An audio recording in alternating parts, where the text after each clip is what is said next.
name is Aidan Kearney, known online as Turtleboy, and is a senior editor for TVDailyNews.com. They call me Dr. Turtleboy. This is my preferred pronoun. Daddy. What's up, Daddy? Journalism Jesus. Timothy Kearney, the one and only Turtleboy. Turtleboy. What's up, Slick? The doctor is here. This guy's a bad motherfucker. That's quite the intro. I've broken a lot of major stories. I've been doing it for about 11 years. I used to be a high school teacher. Turtleboy has changed a lot over the years. I was once a blogger, but now I'm much more accurately known as an award-winning journalist, a satirist, and an activist.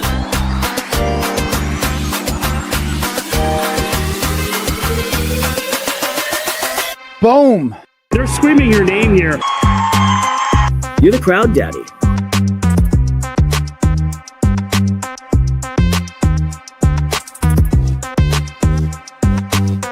Crazy. People either love me or hate me. Listen, Turtle, all right? But either way, they're watching. Don't make such fun of the criminal justice system.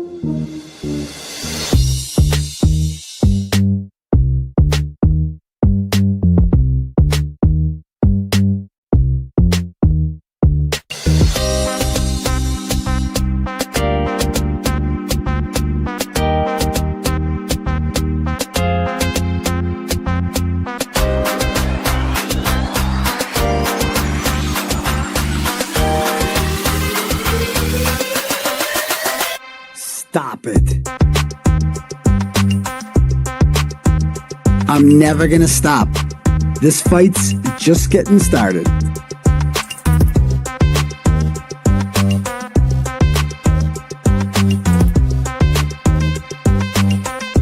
Now let's get this party started. Welcome to the Weekend Live Show. 508 is where I'm from. We run down the biggest stories of the week with you every Saturday night. Let us know in the comments right now where you reppin'.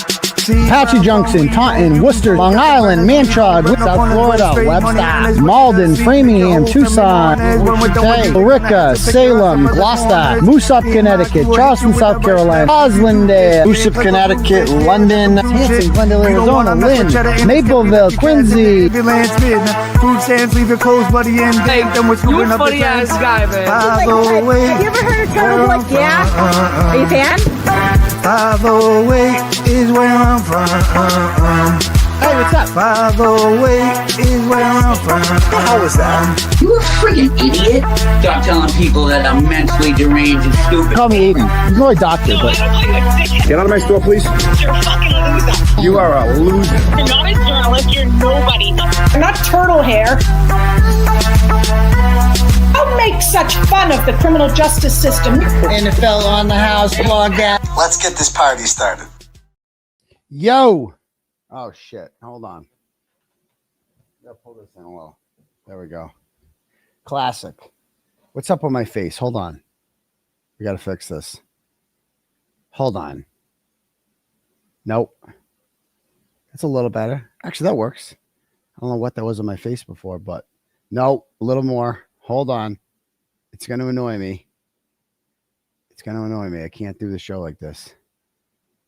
Too much shadows that way. That kind of works, right? All right. What's up, peeps? How's everyone doing tonight? Good, good, excellent. Go Patriots, right? How awesome.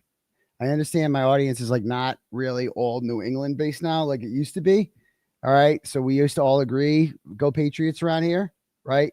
So I understand it's not regional anymore. We're probably a minority now. The minority of you like horrible teams. The majority of you probably like horrible teams like the Packers and I don't know, like the Vikings or the Lions. Actually, I kind of like the Lions. They're my second favorite team. Steelers, right? Horrible teams like that, right? The Bills. Okay, I kind of like the Bills too. Seahawks. I fucking hate the Seahawks. Colts. Fuck the Colts. All right. Oh, absolutely. Fuck the Jets. Fuck the Jets. Ravens can go fuck themselves. Bronco fans can go fuck themselves. Eagle fans, get out of here. Right? Panthers fans. I mean, there's like 4 of you, but I don't, whatever. Bengals, I feel bad for you. Redskins. Okay, you called the Redskins. I like you a little more now. Titans, I feel bad for you. Giants, go fuck yourselves. Cowboys. Sorry to hear that. Bucks. Okay, you jumped on. All right, a couple years now, you've been like them. All right, I gotcha. But I mean, Saints, tough times ahead. 49ers, yeah, maybe you should win the Super Bowl when you get to one. Try doing that because you got. I mean, I've seen you guys in the Super Bowl. You've seen you lose a lot. Raiders. Sorry, I mean, you guys beat us. I can't say shit, but yeah, the Patriots, man, it's been dope. It's like finally, I know it was the Panthers, and they're not like a real team. They did win last week, 30-0, but it's just to run up the score like that. We have not done that. I feel like we haven't done that since Brady. We have not run up the score. Like we dog walked a motherfucker today. That's what Drake May did. Drake May dog walked a motherfucker today. He just took the Carolina Panthers and made them his bitch. Drake May is the real deal. Drake May is going to be a problem. Oh, fuck the Chiefs too. I see that. Drake May is going to be a problem in the NFL for everybody except for the Patriots. And, Josh Allen's great, but we got him next. And we want, I was just automatically assuming that was a loss when I saw him. Oh, we got the freaking Bills. Well, that's a loss, obviously. No more. We'll see what happens. It's a game now. This is a game. We are back. We're 2-2. We should be 4-0.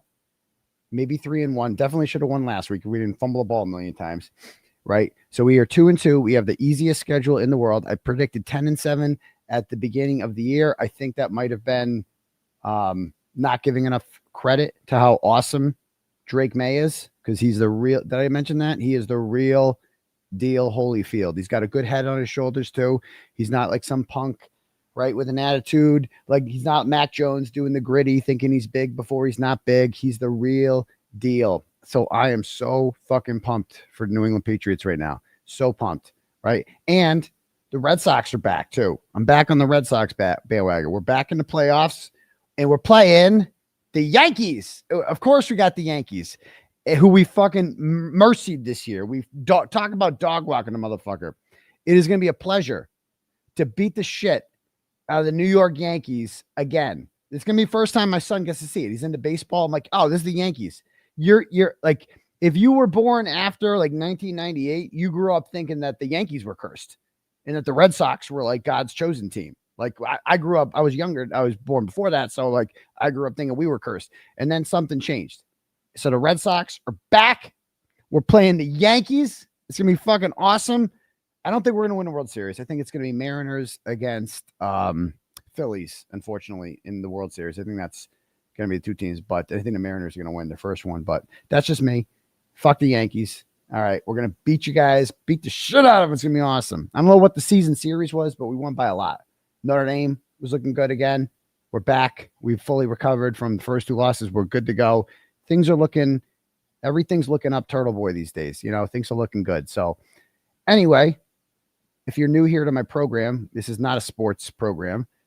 This is a news and entertainment program and a YouTube presentation. My name is Aidan Kearney. You can call me a variety of nicknames if you'd like, up to and including, but not limited to. You can call me Journalism Jesus if you're the spiritual type. You can call me, what else can you call me? Timothy Kearney. That's my true crime name. You can call me Turtleboy. You can call me Uncle Turtleboy. I prefer Dr. Turtleboy if I'm being perfectly frank, because if 𝗙𝗿𝗆 is a doctor, then so am I. You can call me Daddy if you'd like. I know for some people that can be a little bit weird, but there's different derivatives of Daddy that you can call me. If you're into that kind of stuff, you can call me Crowd Daddy, Theater Daddy. Some people call me Fridge Daddy now. Don't ask. Long story. All right. You can call me. I don't care what you call me. Just be here every Tuesday and Saturday night, unless I have like a wedding or a sportsball game or something, at 9:00, and make sure you smash that subscribe button for me. Okay. Hook it up. All right. Help me get up there. And yeah, there's that. All right. So what are we up to for subs now? Have we been did we finally start gaining subs? Oh, we gained subs. We actually gained subs this week. We're up to 163,400. So that's good. We didn't lose them this week. So we're going up there. So how many people are watching right now? We got 5,400 people watching on a Sunday night. is 600. You haven't hit the subscribe button. Go do that for me right now. It costs you $0. It's free. All right. No coupons required. No food stamps. Go and hit the subscribe button. And, you'll be notified every time we go live. It'll come up in your algorithm. It's going to be dope. We're going to have a good time. So we got a lot of good stuff ahead of us. So anyway, that's that. If you guys want to have your messages read out loud to the class tonight, you can click at the link at the top for something called Turtle Chat. Okay. And when you do that, you can write a message, pay what you want, and I read your message out loud to the class. Okay. And that offends some people. Some people hate that. Like Twisted Tragedies hates that. Why are people paying to have him read their messages? Oh, he's such a bad person. Why would anyone do that? Because I'm fucking awesome. What aren't you getting about this? What? Because people want to put money in the machine and they want me to say it. So what do you want me to say? Okay. Because like I've earned it. There you go. All right. Anyway. Yeah. Hit the acknowledge button. Hit the acknowledge button. Yeah. Do I take Cole's cash, Nurse Kim? Yes. 25 cents on the dollar. I do. That's what I do. So, oh yeah. Yesterday. So I had obviously I'd normally do this on Saturdays. I had my brother's wedding yesterday. My youngest brother, the last of the Kearney kids to get married of the 7 of us. We had 3 weddings this year in the family. And the youngest 3 got married. And so he is the last one to go. And it was lovely. It was, the reception was at a place in Worcester called Tuckerman Hall. I lived in Worcester my whole life. I've never been to this place. It's really nice. Very nice. I met the manager, Turtle Rider, came up to me, introduced himself. Very nice guy. He's hosted 𝗬𝗄𝗃𝗃 there before. Cool dude. I throughout the night, several times, right? Members, staff, or whoever was like, we took pictures. It was cool. And I did dance. I danced with my daughter, which was, she's a big dancer because she's into cheer. So, I follow her lead mostly. She was like, showing, we're going to do this, then we're going to do this, then we're going to do this. And it was fun. I don't know anything about it. I'm like, where do you come up with this shit?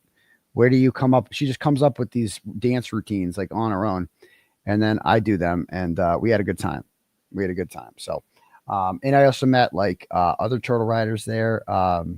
A couple, it's funny because like you're at a wedding for my brother, right? And you're like a couple of the groomsmen who I'd never met before. One of his buddies from grad school and his wife, they're apparently followed the Karen Reed thing. I had a nice conversation with a couple other ladies there who were big into the Karen Reed show. We talked all about 𝗍𝗲 and all sorts of stuff. I can't go anywhere without talking about this, and I don't mind it either. Like I don't mind because this is what I love talking about. This has like been my life for the last 3 years. I'm wicked into it.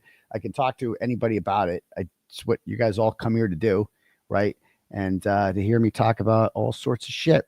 So anyway, that was my weekend. I had a little much to drink. I started drinking these it's like a lemonade type of thing. I kept asking. I didn't know where it was. I go, I didn't want to drink like too much. I don't want beer. I get such a headache from fucking too much beer. And so I was drinking these like lemonade joints. And, I was like, I had a lot of them. So, but I was responsible. I didn't drive home. I'm on bail. Can't mess around with that kind of stuff. But it was a joyous occasion. It was a band too. Apparently my sister told me that that's what's trendy now is bands. Like nobody does DJs at weddings anymore, I guess. Did you guys know that? And so I'm like, I'm not a big fan of bands. I don't know. They were a nice band. They were cool. But it was like, it's not the same. I prefer a DJ. And it's like, isn't it much cheap? I have a question for these people in bands, right? I see 6 grown-ups up there, right? They look like adults. They look like they have like good jobs, like 9 to 5. And this is like a side gig for them. How do you coordinate that practice? That's what I've always wondered. Every time I see a band at a wedding, I'm like, how the hell did you guys find time, all you grown-ass men, to get together and practice and no one has conflicts? Nobody has like, oh, I have my soccer practice for my kids. I got this and that. Everybody just has time because like you obviously got to practice a lot to do this shit. I don't know. I don't know what happened to DJs. Bring back DJs, right? Free the DJs. That's all I'm saying. That free Matty Mo. All right, cool. And anyway, oh Uh-oh, we got Frankie speaks. Oh boy, I got to hear this. Okay. So we got a lot to discuss here. Let me start by reading some turtle chat, shall we? Let's start it off right. And by the way, my Cash App is $UncleTurtleboy if you want to do it that way. All right.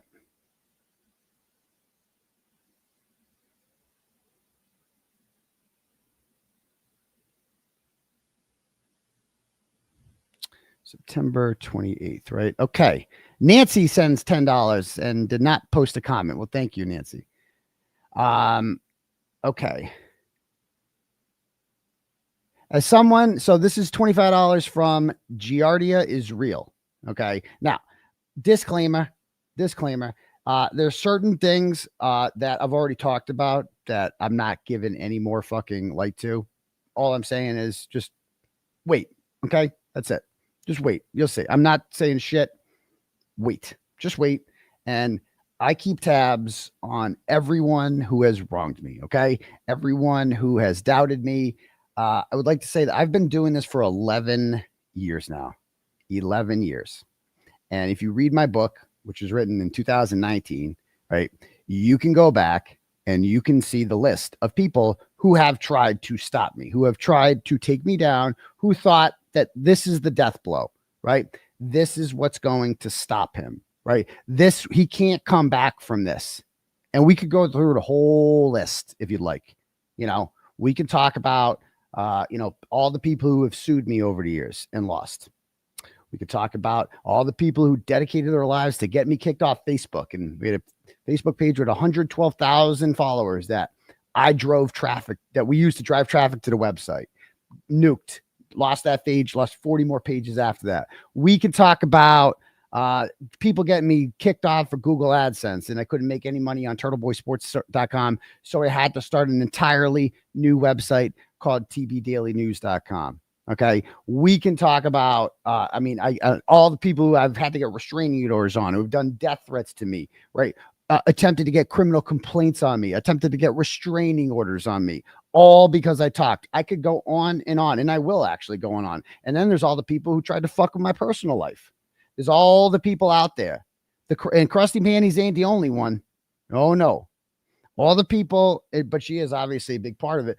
I mean, people who released revenge pornography of me. And that was the one I thought there might not be any coming back from.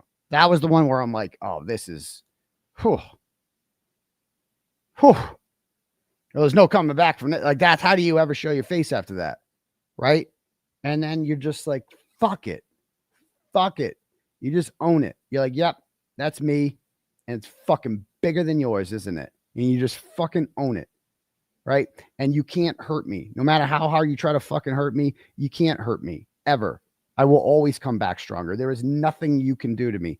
Nothing that you can do to me that will ever get me to stop doing what I do. And that is talking about whatever I want to talk about on here, whatever's in the news, whatever news that I'm breaking. Okay. And I see what you did there. I see what you did there. Okay. Okay. That's a good one. That's a good one. And, I'm never going to stop. If Michael Morrissey and Brian Tully and Michael Proctor and Bukkake and Fanning and Jennifer McCabe and Brian Albert, if they couldn't stop me, what makes you think anyone else is going to? You'd be foolish too. Foolish. And I keep receipts of everything, and I document everything, and you can trust me or don't. I don't give a fuck. Right? That's it. So stay tuned. I have nothing else to say. So when I get, when I'm reading messages tonight on the Turtle Chat, there's going to be certain things where I'm not feeding into it. And if it's like too inflammatory, like you're trying to start some shit, I'm going to keep your money. I will not refund you, but I am not going to read your entire message. Just know that. And no refunds. None. I'm taking your fucking money. So just be warned with that. If you try to start shit on a Turtle Chat tonight, ain't going to happen. Ain't going to happen. All right, cool. Next. So this is $25 from Giardia is real. Says, as someone in this from the start, I saw people going through cancer, losing jobs, children dying, being jailed, and several other hardships who happily all donated and worked to free Karen Reed as part of a united community led by you, doctor. We all joined to fight the man not for Karen herself. We all had individual battles that we were fighting in our lives. But here we had a chance to fight together and win, and we did. Yeah, I mean, the rest of this is a very supportive message, the rest of this. But, you know, this person is frustrated with other people who are complaining about things, and they're not happy about it.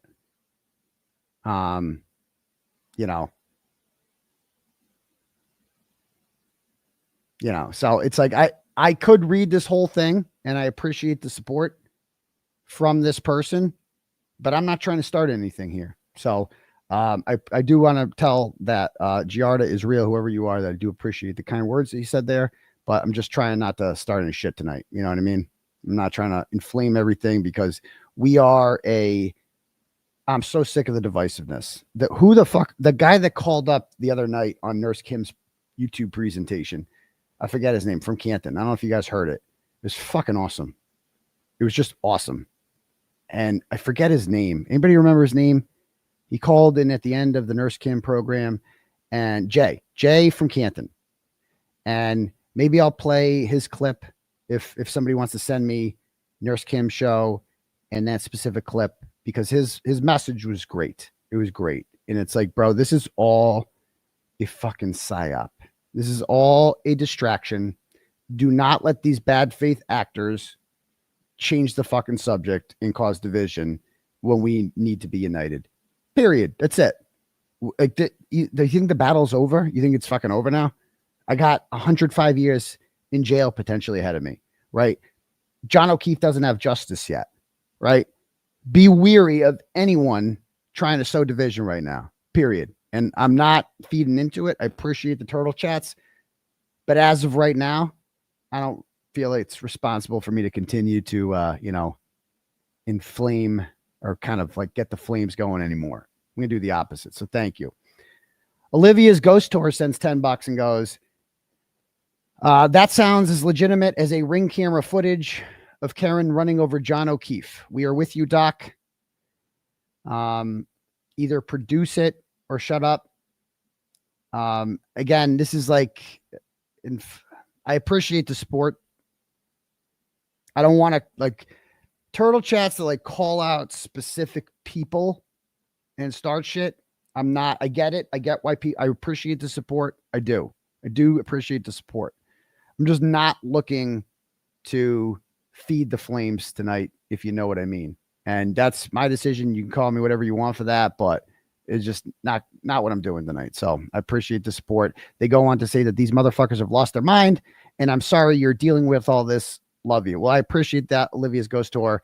And honestly, today I didn't tweet all day today because I spent the day watching the New England Patriots fucking murder the Carolina Panthers, and I loved every single second of it. And in the morning, I went to church in the morning. Like I fucking stepped away from it all. And that's what I recommend everyone doing. Okay. Or not, or feed into it, whatever makes you happy. But I don't think it's really going to bring the happiness that you think it's going to. So there's that. Anyway, next. 𝗄𝗄𝗏 sends $50 and goes, listen, Turtle. Somebody, I don't really want to say names. This person is just a bitter, deranged lunatic with vanquished credibility. Give me a fucking break. Even 𝗬𝗄𝗏𝗺 yelled, get the fuck out of here, when they were spewing their garbage. Someone recently told Nurse Kim, don't forget who you are. And I want to impart that on you too. You've done so much and sacrificed so much for this cause and this community. Oh, you're so nice, 𝗄𝗄𝗏. Don't let this distract you from the absolutely horrible week Krusty, Tully, and the McAlberts have been having between the civil suit and fake victim going nuclear on them. And we're going to get to that tonight. All right. For everyone else, this isn't and should be a divisive thing. No one wants that except for the same people I just mentioned. And just that is a great point, man. 𝗄𝗄𝗏 is just think about who is trying to fucking inflame things, right? And just remember who they are and think, what is what are these people gaining from this? And what is the purpose of this? Right? Is it to help get justice for John O'Keefe? Is it to help get justice for Turtleboy? Right? Is it to help fight corruption in Norfolk County or any of that shit? No? Then what are they doing? How are they helping anything except feeding their nonstop, insatiable urge to consume drama? Just ask yourselves that. And keep in mind, when you're the top dog, which, let's be honest, like, I'm kind of the leader of this whole thing, right? That everybody loves to see you fall. They would love that. That is, I mean, these people like taking down fucking random Twitter accounts of 20 followers, right? Imagine what they would like to do to me, right? Imagine how much that would be the ultimate drama, right? Taking down Turtleboy. Ain't gonna happen. Ain't gonna happen. Sorry. Yeah, I've come way too far to let you motherfuckers try to stop this. Ain't gonna happen. Next. Judge Cannoni's vibrator sends $12 and goes, don't be a pussy ass bitch, fridge daddy. Put the protective order material on a Google Drive and accidentally email or leak the info to the glarer, Andrea Burkhart or Melanie Little. Grow some balls and have testicular fortitude to give the people what they want. P.S. Give them McDonough and they'll drop the charges. Well, obviously I can't do that. I would never violate any sort of protective orders and have third parties then post it. That would be an incredibly irresponsible thing to do, especially for someone who's out on bail. So I follow protective orders when they exist. I follow a protective order. When protective orders do not exist, I feel no need to follow them because they don't exist at that time. So, but when they do exist, I absolutely follow them. All right. I'm also very well aware, right, that at any moment I could have the police show up at my house again and be like, we have a warrant for your computer and your freaking phone. And honestly, as far as I know, I constantly assume I'm being bugged. Constantly. Like, I constantly assume everything that they're in my fucking iCloud. I don't know how any of this shit works. Okay. I'm not a tech nerd. So when they took my shit, I just assume they can get into my shit whenever they want. I mean, the feds got into Proctor's shit. I'm sure the state police can get in mine, right? If they want to. There might be warrants out there signed that I don't even know about, right? That gives them access to my iCloud and monitoring me. They could have my phones tapped, right? I mean, that is a very distinct possibility. They're not going to tell you that your phones are tapped. They're not. And I'm somebody who is constantly betrayed. Let's be honest. Have you ever seen anyone betrayed at the rate that I have been betrayed? If you've been following me for years, you know I get betrayed all the fucking time. All the time. By people. Crusty Panties used to work for me. Crusty Panties. I used to trust her. She was like my number 2. Right? Like, like Lindsay Catani. I could go down a list of people I've trusted, but her, I mean, fuck her. I'm talking about people I've known for longer. Right? Who had my back. 𝗪𝗼 Yakimovsky. I mean, there are so many people, way too many people to count, who I have fully trusted and who have betrayed me. So betrayal is nothing new to me. Okay. I'm used to betrayal, and they do it because they think, well, I'll be the one to take them out. Right? Wrong. And I will. And just know that I always find out who betrays me too. They think they can be sneaky about it and do shit, but I always fucking find out. And please doubt me. I'm fucking begging you to doubt me. I am begging you to doubt me. Like, this is, oh, Turtle's going down. No, I'm begging you to think that. Please post that. Say that. So I can screenshot that and shove it up your fucking ass when I come out on top. Because believe me, trust me, I am coming out on fucking top here. Never forget that. Ever. Remember this. These motherfuckers think that. Stop it. Stop it.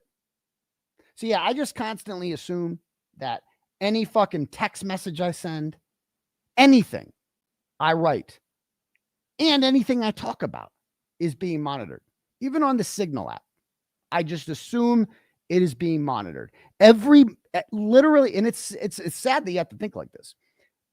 There is no one besides my attorneys who I can send, and I mean no one, man, who I can send a message to on text and be 1000% sure that this will not be screenshotted.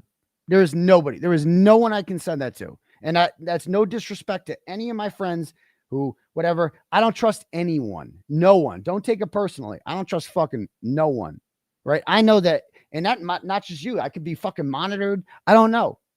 It sucks to live like this. It's not ideal to have to live and worry that you're being monitored all the time or that your fucking phones are tapped or some shit like that. It ain't normal to live like that. But I do live like that. I do live like that. And people are watching, and I don't know what the government is capable of. I never was like this before. I never thought that like the government could be this intrusive. I wasn't like an Alex Jones guy. I'm still not an Alex Jones guy, but like I wasn't like full like, oh, everything's conspiracy. But like the government would never do that to me. Oh yeah, they would. Oh, they would, and they have. And so when you've been as burned as many times as I have, you stop putting your hand on the stove. Even if you think it's not hot, you fucking stop putting your hand on the stove. So there's that. All right, next.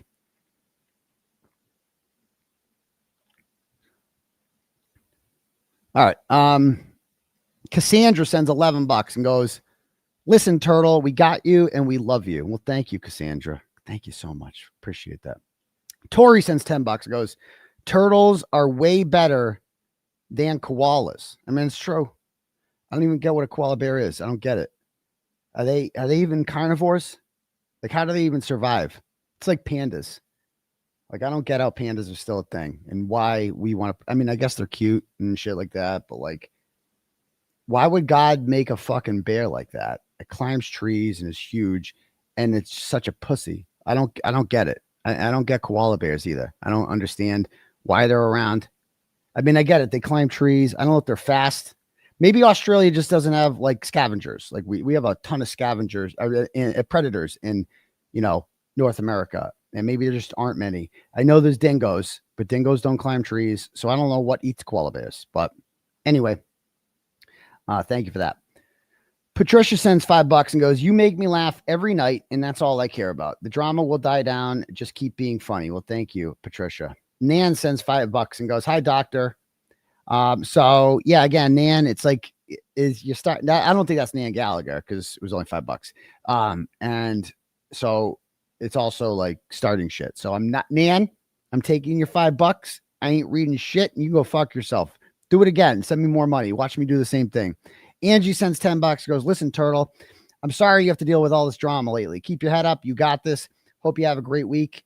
P.S. I'm sorry for my hatred for the Patriots. Although the more I watch the show, I appreciate them and the Red Sox a little more. Oh, nice. Eventually I did like I did with Tom Brady after he moved to the Buccaneers. Yeah, it grows on you. I mean, it's great to be a New England sports fan. It's great. So I appreciate that.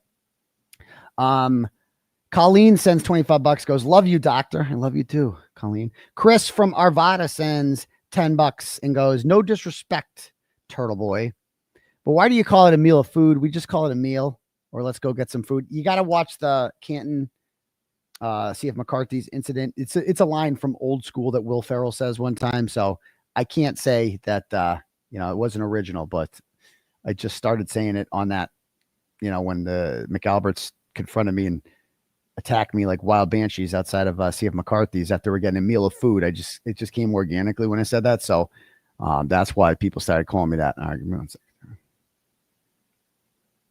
All right, next. Parker Jones sends $5, goes, yeah. Again, I appreciate this, Parker Jones. I appreciate what you sent. It's a very supportive message, but I'm not going to read the whole thing. I'll read your last word. You said it's upsetting what you said. So I agree with everything that you said there, but I'm not going to read your whole message just because it's too, I'm not trying to start any shit. And sends $5 and goes, are you single and looking? I don't really want to talk about, I don't like talking about my personal life on this program. So I'm not going to talk about that, but I appreciate the nice message you sent there. Thank you. All right. Okay.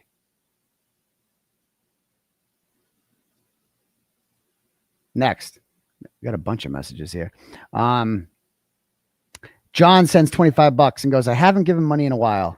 Thanks for helping to free an innocent woman. My pleasure, bro. I mean, it's like, it was, the fact of the matter is I would do it again 1,000,000 times over, despite the consequences of doing so. You know, if I never took up this case, if I just decided that this isn't worth it, this is too dangerous, get involved in this. If I continue to write about this, it's going to piss them off.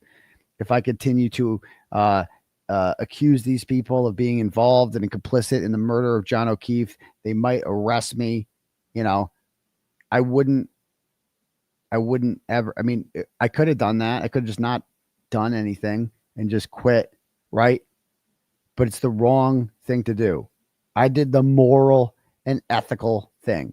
And that was take up the case of an innocent woman wrongly accused of murdering her police officer boyfriend and run with it. And not just write about it, not just expose everything, but use my platform to advocate for her, to organize protests outside of the courthouse, standouts, right? Start a legal defense fund, right? Which was my idea. And we ended up raising over $1 million for that, right? This was it was the greatest thing I've ever done in my life, to be quite frankly. Like I didn't know this was going to happen, but the fact of the matter is I couldn't remain silent when the government, with the people with all the guns, were using their powers to cover up the murder of an innocent man who did nothing wrong. Okay. Nothing wrong. That's what really pissed me off about this case, is that the people who did it, everyone knew they did it. And that's why when I was interviewed afterwards, after, Kearney was acquitted, and I did interviews outside and people asked me about it, I didn't pull any punches, man.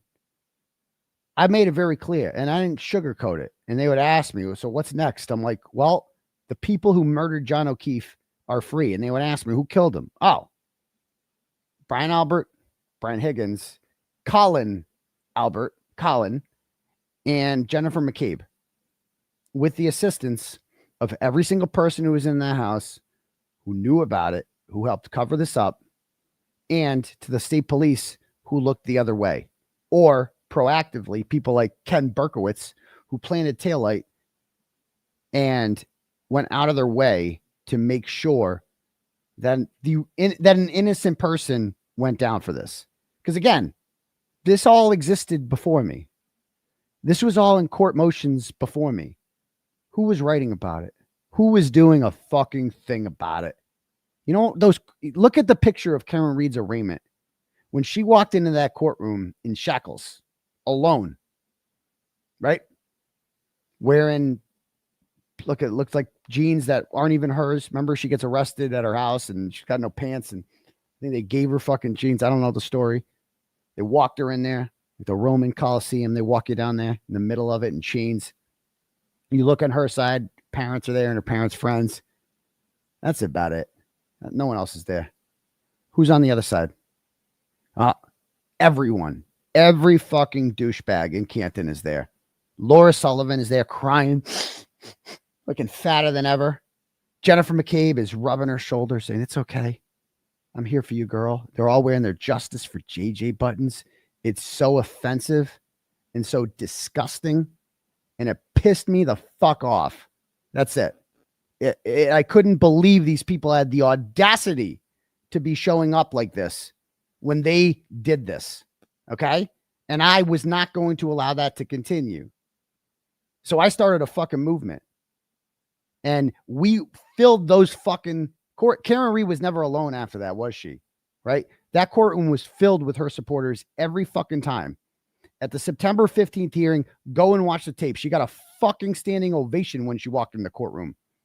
That's never happened. I've never fucking seen that before. a murder defendant walking into a round of goddamn applause, right? And who was on the other side? No one. There's 5 rows on the other side. 2 of them are filled up. That 2 of them are the O'Keeffes and the McAlberts, what's left of them. And the other 3 rows, so 8 of the 10 rows were Karen Reed supporters, period. We did that. All right. And I mean every court appearance. There were people, every court appearance, more and more people showed up every single time. Okay. And we rallied around this and we kept talking about it. And I don't give a fuck. People forget that. You know, others just kind of show up and I made some videos. Cool videos. Now I'm the hero now, right? I'm the savior now. No, you make fucking badly edited videos and that's it. Okay. Some people are better at this than others. Next. Dr. A. Timothy Kearney, thank you for all you do. Please give a special happy birthday shout out to my mom, Lori.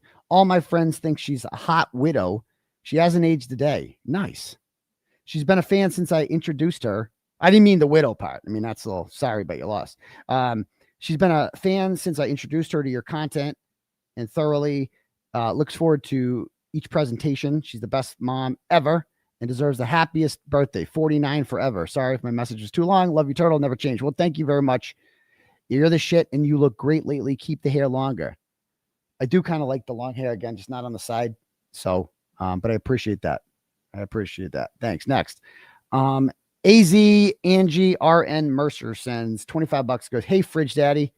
Sorry for the drama-filled week you've had. Support you from Arizona, Free Turtleboy. Everything's going to pass, guys. Everything's going to be fine. People forget how quickly the news cycle works. Like, we got much bigger fish to fry.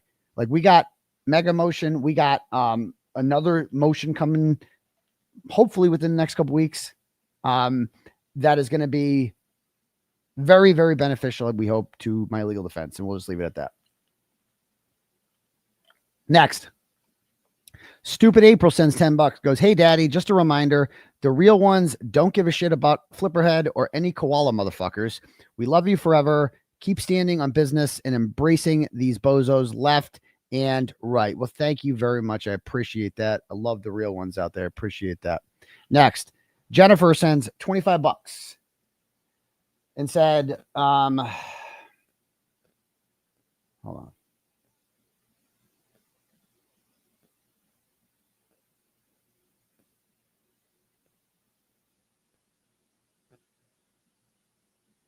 Yeah. So, real quick, right before the other elephant in the room, I don't want to be, you know, it's different when your legal defense is involved. So a lot of people are like, you're going to talk about this, you're going to talk about it. No, I'm not going to talk about what, so obviously, I have made a professional decision when it comes to my legal defense, and based on, I don't know, I haven't really thought about what I was going to say about this because I don't want to say anything at all, but I'll leave it at that. Certain people who were around me before won't be around. Okay. And because obviously you can't have that sort of thing. But again, I don't want to turn this into a whole drama thing or air any of that shit out. But, you know, anyway, it's just fucking madness. Anyway, wait, it's a long story. You know what I'm talking about. So it's, I think I addressed this last week about that account, that Marinil account, and it's been addressed. An account of somebody who I trusted, that was attacking me. The person behind, anonymously, that person has been identified, and I am no longer associated with that person, nor will I ever be, because it's a perfect example of betrayal. And when people show you who you are, you need to eliminate them from your lives. And I don't want to, draw too much attention to that, because it's, shitty. So I'll let other content creators talk about that, and they have, but that is not something I plan on discussing at length on my show. So that's all.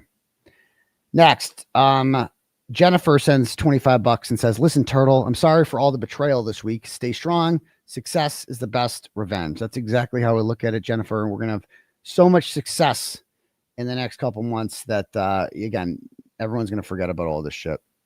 Sandra sends $50 and goes, I'm on your side because I'm an intelligent person that doesn't believe others blindly. Right. Exactly. And there's always a bigger story. Okay. There's always more to every fucking story. And sometimes you're just not in a position where it's, you know, where you should be discussing anything. Let's just put it that way. All right. So you do have the right. I could talk about a million other things that are worth talking about that aren't divisive. So there you go. Like Mary says, we sold out the fucking Wilbur. End of story. End of story. And I could do it again tomorrow, and I fucking will. So there's that. Next. Mary sends $10 and goes, it feels like I know you. Sending my support. Well, I appreciate that, Mary. And sometimes it feels like I know you guys too. So I appreciate that. Thank you. Next. Elaine, no love for traveling trooper, sends $10 and goes, I'm so glad you're back. Missed you last night. Whatever's going on is shit or chit. We want to stop you. They want to stop you, but it will never happen. Free Turtleboy. Don't poke the turtle. Don't poke the turtle riders. Well, thank you very much, Elaine. You're too nice. Fabulous from the Yay area, California, sends $5 and says, I love your tenacity and commitment to the truth. Did you know you broke Twitter this weekend? Fucking thousands of people were in a space talking about you. Amazing. One question. Did anyone on the Karen Reed legal defense team congratulate you for your success at the Wilbur? Oh, not the Wilbur specifically. That wouldn't pertain to them, but certainly I've had many conversations, and David Yannetti came on 𝗿𝗏𝗄𝗏 fundraiser for me, and I'm forever indebted to the very nice things that he said about me on there, and just about my case too. Like that's what I appreciate about what David Yannetti said. Like he actually explained in detail why he thought the charges against me were wrong.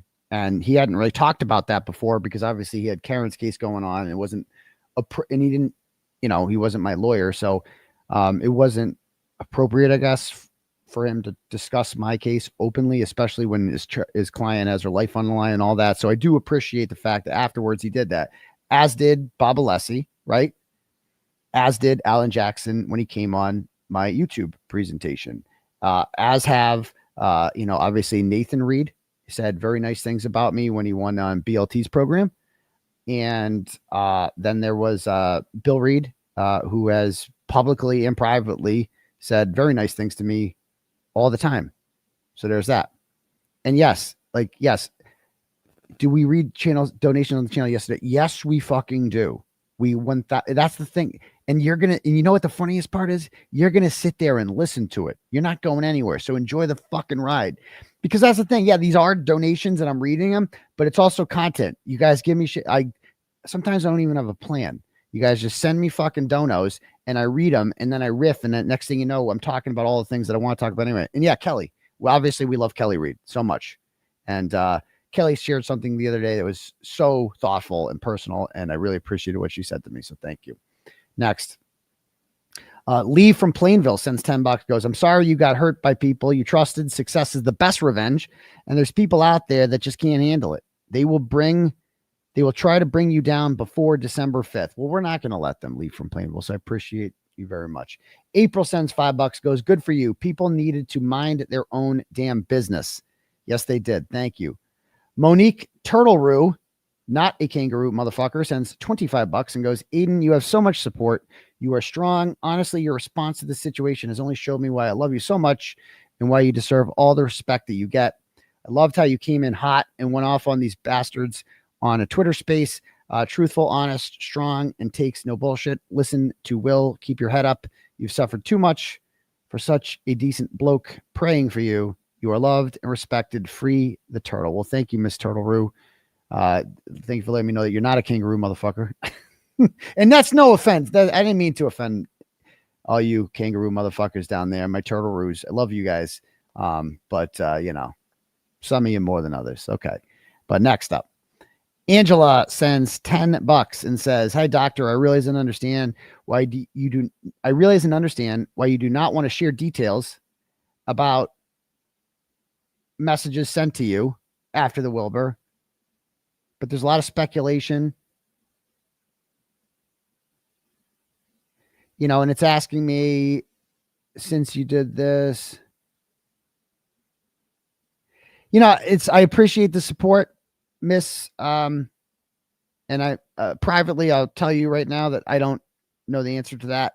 I'm not trying to inflame anything here. Normally I'll just read any turtle chat sent, but tonight I did announce that I'm not going to read anything that's too divisive or inflammatory. So I appreciate the support, Angela, but I can't read that whole thing. But yeah, maybe you can email me and I'll tell you. Emily sends $10 and says, so Flipperhead is talking to the same Joe Flipperhead that was convinced Olivia was dead and that you and Bettero were in the cover up. Yeah, I mean, whatever. I've already said, again, I'm not here to talk about Flipperhead. I've already said everything I need to say about Flipperhead, just like I've said everything I need to say about Shaun of the Golf and others, right? And the people who come at me, they are what they are. So whatever. I have nothing to say about them. Next. Nicole sends $5 and goes, why did they choose this time to plan an assault? Very interesting timing. Very upsetting. I don't really worry about it too much. Whatever happens, happens. I can only control me. Thank you. Susan sends $5, goes, okay. Well, this one I will say, did Meredith really betray you with Flipperhead?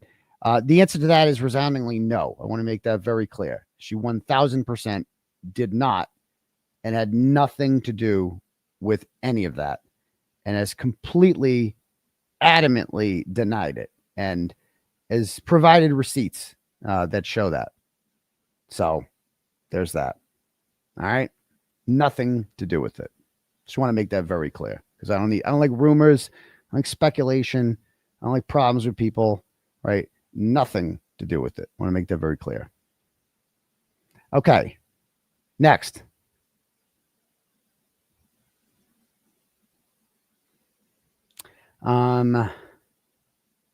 Stacy sends $50 and goes, Jay from Canton is the reminder we all need. Chin up, daddy. We got your back. Well, thank you very much, Stacy. Yeah, he's awesome, isn't he? He's so cool. Thank you. And maybe I will play that. I don't know if anyone has anyone sent it to me? So let me check my Facebook Messenger.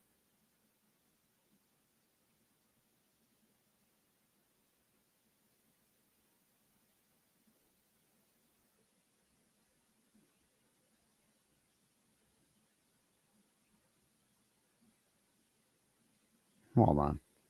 Message requests.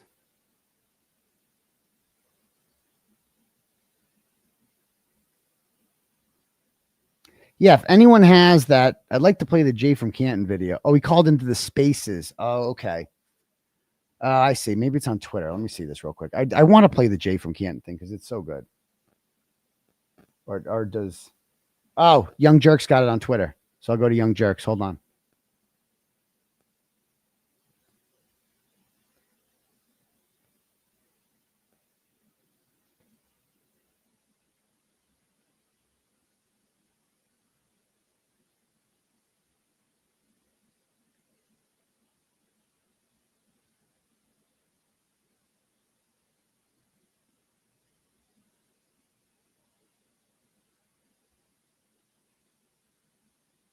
Let's go to their Twitter right now. I guess it's not working. Young Jerks.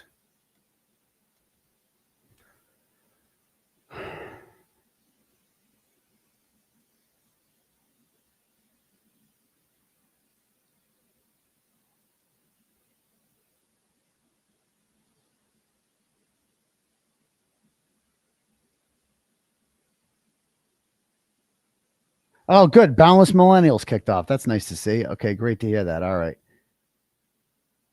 Oh, we'll get to this too. That's going to be good. Wow. Geez, a lot of retweets of that. Okay.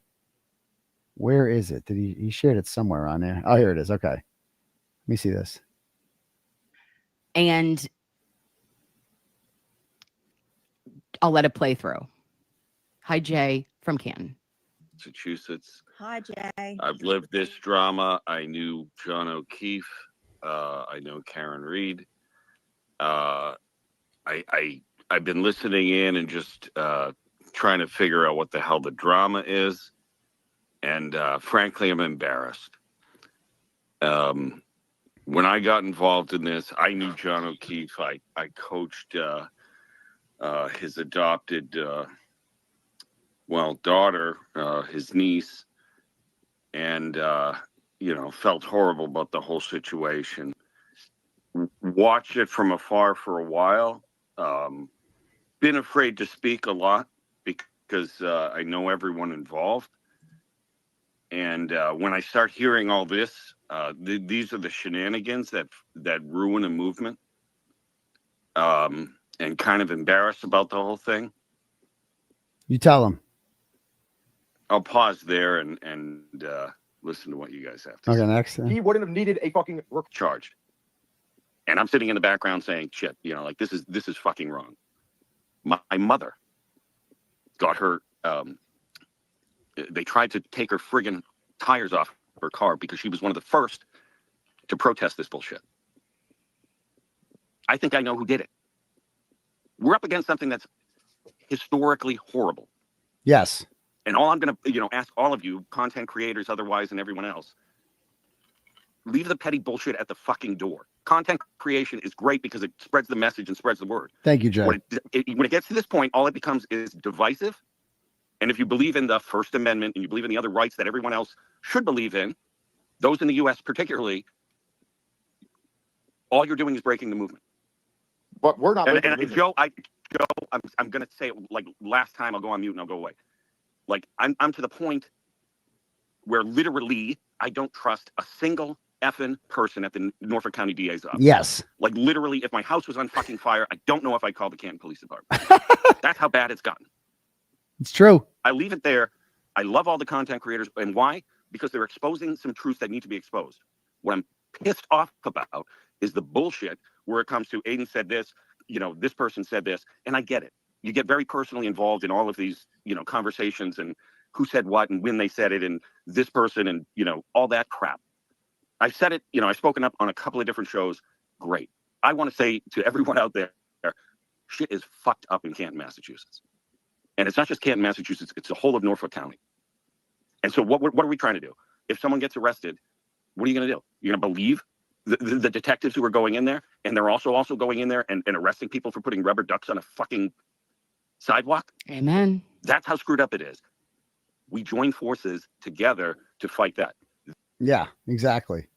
That's fucking beautiful. If he was hold on. actually exposed Yes. so that all the other content creators could come, I don't care. Oh, okay, hold on. What he actually exposed so Yes. that all the other content creators could have a platform to share information about something that's affecting me, my family, everyone in this about Aidan. Obsessed. Between Aidan, I don't care about Aidan's, Obsessed. involvement other than if he hadn't done it, who would know about it? So, right? I don't care. He's a narcissistic son of a bitch, whatever you want to call him. I don't care. What he actually exposed so Yes. that all the other content creators could have a platform to share information about something that's affecting me, my family, everyone in this community, whether silent or not. I praise him for it.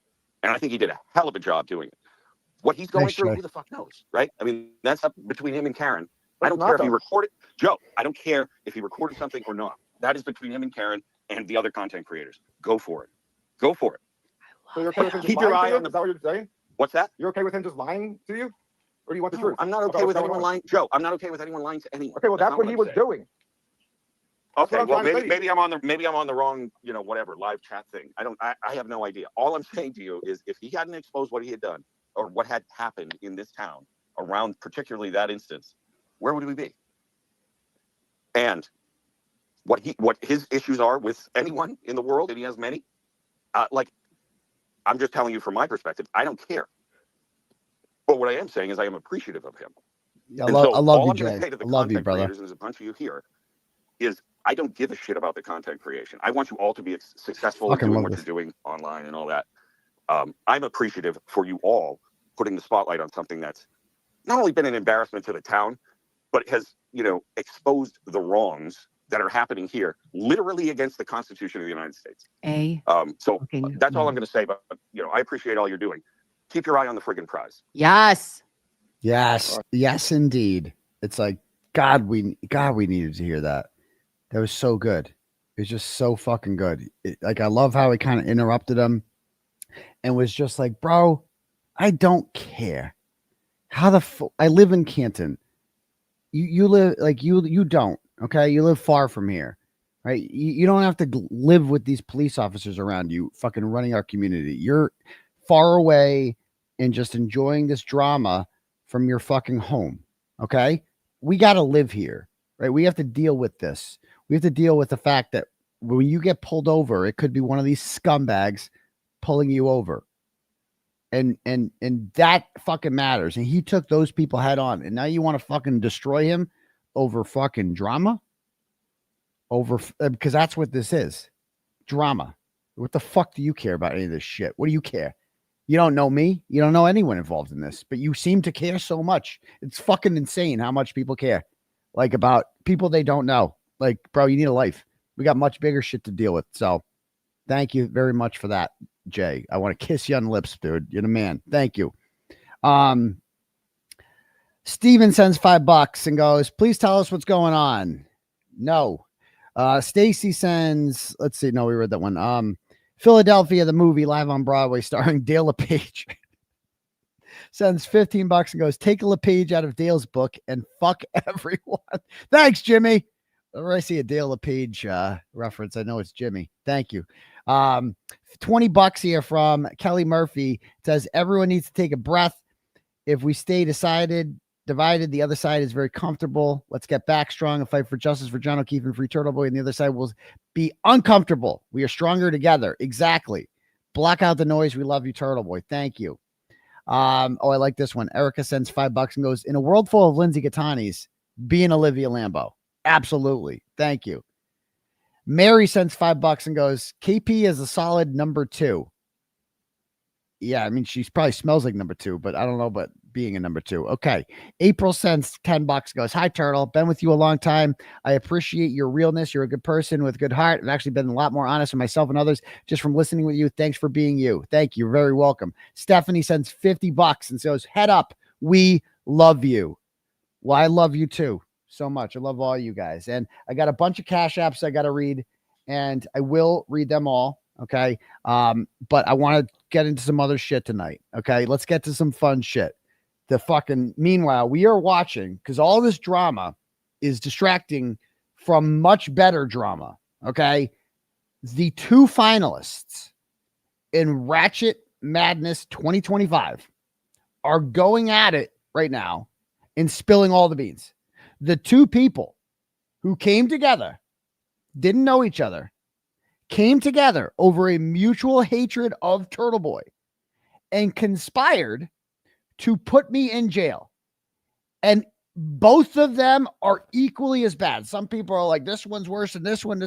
They're both horrible, horrible people. And not enough bad things can happen to both of them. Okay.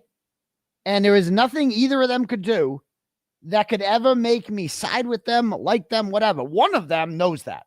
One of them knows that we will never, ever, ever break bread about anything. She has to be the opposite of everything I do. The other one seems to think that she can win back my affections. And I'm here to say, and I've said it before, that will never fucking happen. Ever. You don't get to put me in jail for 60 days for a crime I didn't commit and then be like, well, I'm going to turn on Julie Carpenter, so we're cool now. No. Absolutely fucking not. No. So there's that. Anyway, we're talking about Crusty Panties, of course, and the fake victim. All right. And they've been throwing punches back and forth on social media, and it has been worth watching. And it's like, otherwise, this would be like the drama that everybody's talking about, that everybody wants to talk about. This drama, because it's too fucking good. But we're not focusing on it enough right now, and we really should be. If you want drama, this is the drama you should be following. Okay, is the Crusty Panties versus fake victim drama that we were all waiting for. So fake victim apparently has just posted a video of Frankie, and it was sent to me. It happened during the show. I guess she waited till the show started to save it. So, okay. All right. So this is Frankie. from, he was the guy I replaced, I guess, which is sad. That kind of, we're on the same level. And so when I started seeing her casually on Friday nights and not sleeping over, I used to, you know, she would tell me about Frankie. Frankie's a bad dude. She'd tell me he's in jail and he beat me up and he's abusive and he's scary. And I'm like, he's in jail. And I'm like, wow, sounds legit, because only bad guys go to jail. At least I thought at the time, you know, that sounds not good. And, yeah. So anyway, this guy had a restraining order on her before I ever met her, or no, she had a restraining order on him. And because she claimed in May of 2023 that he smacked her around, beat her up, and got arrested for assault and battery. She got an order on him, but she wanted money from him because she doesn't work. And so she wanted money, and she thought he was making more money than he was. And she wanted 65% of it. So she tracked him down in a CVS parking lot. All right. And got into his car, left her 4 kids in her minivan on a hot summer day, and got into his car and wouldn't leave. And then someone called the cops because a disturbance was happening, and he gets arrested for violating a restraining order because he got in the fucking car and wouldn't leave. Okay. Jess Machado says in the chat, restraining orders are Lindsay's love language. Okay. So, there's that. Okay. Let me see this. So let's play this.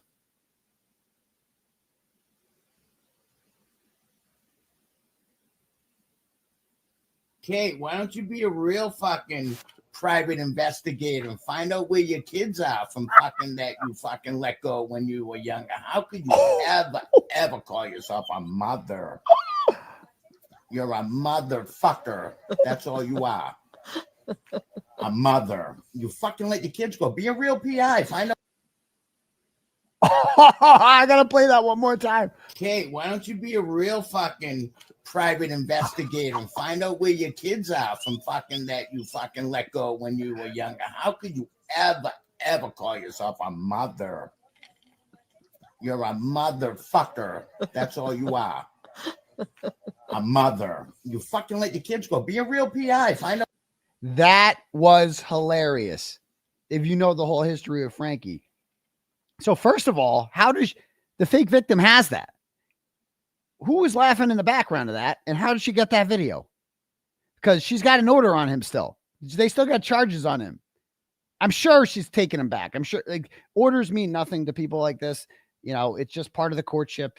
And, you know, and that's the way she thought it would be with me when we got out. Like, she called me, you know, she sent me a very nice text message on March 18th telling me she supported me and was kind of hoping that we could, you know, put the band back together, if you will. And because Frankie would always come back. And, you know, that was hilarious. What do you say? You're a private investigator. Find out where your kids are. Why'd they get taken from you? Oh my God. So I have questions about how that got released in the first place, but I love this. That is the same dude that sent like the original hostage video. Let me see if I can find it. I definitely posted it.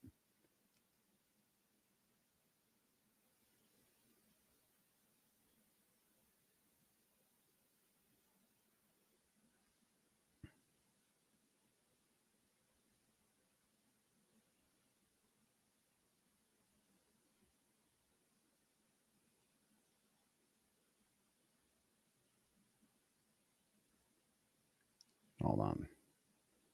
Keyword search Frankie.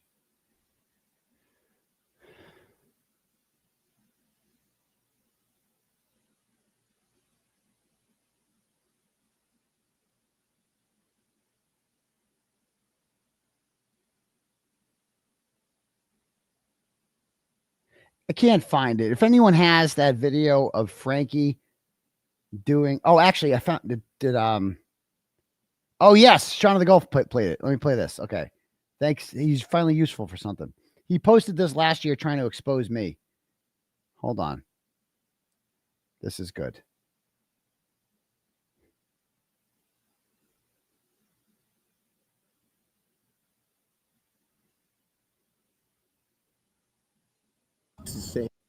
So this is a woman who has, so this guy, me and him kind of bond. We were in jail together at the same time. And when we got out, we bonded because we were both in jail over the same thing. The fake victim said that we assaulted her and then got restraining orders on us and then said that we violated those restraining orders. We were like the same thing. Okay. Frankie. Okay. So let me play this. That the piece of shit fucking reporter, that's a guy, not even a woman, that he told me he was a woman, and reached out to me about some documents that he had about my kids and Lindsay. Now, he said that I said that. So Frankie was like on my side. We talk a lot. We complain about the fake victim. He wrote a really nice message to me after my mom died. Like we were brothers, jail brothers, you know? And then he went back to her because like he always does. And then she made him turn on me. She didn't like the fact that Frankie had aligned himself with me. And so then she makes him, this is the hostage video of Frankie.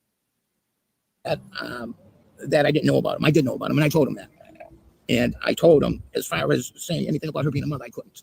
And I think you're a piece of shit for fucking putting my kids out there. And Lindsay, I think Aidan's a fucking piece of shit for making an account about my daughter, fucking a porn site.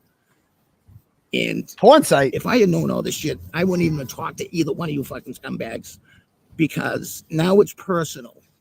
Okay, you're attacking my kids and their mother, and it needs to fucking stop right here, because you're lying about a lot of the stuff that I said, and you're posting it, and you're putting fucking everybody at risk here. And a lot of the stuff I said came out of anger. Aidan, you were sending me all this fucking shit that you said that she was doing with you, and I think you fucking used me, okay? For your own benefit. No, none of my benefit. And I got sucked in. And it'll never fucking happen again. And that fucking pedophile reporter that I saw his picture, that's fucking posting shit about my kids and keeps posting shit about things that I'm saying, which is a lie. And I was very mad at fucking Lindsay about what the shit that went on between us and her being with another dude. And I said a lot of shit I probably shouldn't have. That wasn't true, but I was hurt and I was fucking revengeful on her part. And I'm sorry I even said that shit. And Aidan, you are going to help me with the lawyer and with my case, which never fucking happened either. And we're not friendly because I don't talk to you. And you're making it look like fucking me and you are chumming around, but it's not true. What? I helped you with your case. No, you didn't. You're supposed to help me with my case. What? It never What? happened. No, what are you talking about? I even reached out to your lawyer that never even fucking called me. So that was the deal. You were supposed to help me out with my case. We had no deal. Your case. What? And it never happened. How did you help me out? What? And that's a bribe. What? And I'm going to tell you, both of you, don't fuck with my kids. Don't fuck with the mother of my kids. And that was like a cut right there. Cuts. So I felt like a fucking sucker. And that's a bribe. And there's a cut. It just jumps. So she's like filming this. And then he's like, did I get that right? Like he's like looking around, like I'm shitting on him, right? Like you said that you were going to do this. This is just part of the courtship again. He's trying to win her back, and she's got him by the balls. She's like, if you don't do this right now, I am going to call the police and tell them that you're sleeping in my fucking apartment again. Like that's guaranteed. Tell you, both of you, don't fuck with my kids. Don't fuck with the mother of my kids. You fucking end it. This is all fucking nonsense that nobody needs in their fucking life. I'm not making your life miserable. So it needs to stop right here today. Okay. It needs to stop right now today. Okay. Sure it does. All right. So let's go back to hers. So she is apparently, I mean, I have seen grifting before, but I have never seen this level of grifting, and it's just beautiful. Okay. So she says that I'm dropping the first video in 3. So she says she's going to post another video, right? Where she says, Julie Carpenter, go to hell with your lies and for coming for my kids. She always says the kids. And so then you go to her Substack. So she's got a link to her Substack where apparently you have to pay like money to get past the paywall, which is fucking brilliant. Like I mean, I've seen grifting before. I've never seen this one. And then she puts out a teaser for the grift. Let's watch the teaser for the grift. We got to watch this. Okay, so while we're waiting for my video on Substack to upload, it's taking a little longer than this is my first time ever using that app. I could not. Notice she has taken our constructive criticism from the last video. I think she might be using a filter this time. The bags under her eyes have disappeared, so that's good. She has combed her hair, right? Because she knows the last time it didn't really impress me, and I'm like, ew. So now she's cleaned herself up a bit. She has cleaned herself up a bit. And, you know, because this is hot. This is video number 2. She looks slightly more sober here, slightly, because she's trying to get you to subscribe to her Substack, of course. So here we go. I'm not going to be able to do the videos on X because they're just way too long. While we are waiting for that to upload, I guess I can give you a little teaser or a little additional, not a teaser, a little additional information on the topic of tonight's video. And as I explained in my video, I am going to have to reveal stuff in segments because there's just so much stuff that I have to put out there. There's so many things I know, so much truth I have to reveal that like I can't possibly do it all in one sitting. Now here's the problem with this. So here's the problem with this, is that this would be cool if, first of all, why doesn't she just do it on TikTok then?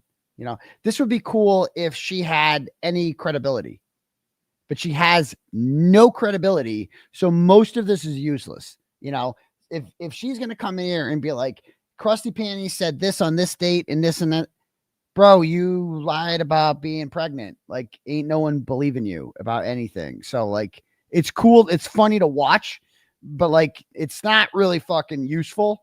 And nobody believes you. You know what I mean? Like, it's not working. We want to believe this is true. We want to believe she's a piece of shit. We just can't trust anything she says because she's the fake victim. And it's in no particular order, except I am saving the biggest bombshells for last. And it's not. Bro, the anything to do marketing. with you guys. The marketing. This is fucking brilliant marketing. Like, ooh, the biggest bombshells are coming from last. And then you buy it and then just nothing. It's like buying a fucking Tyson fight. Back when he used to knock them out in the first round. It's like, ah, fuck. Thought we were going to get our money's worth with this one.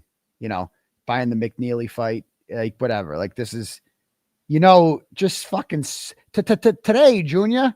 And why is you charging? She's charging to fucking hear her story. Like, what a grift. 4 reasons that I cannot get into, but okay. I'll be telling everything at some point. Everything. So while we're waiting for this to upload, the topic of tonight's video is the Natalie celebration party at Jen's sister's house.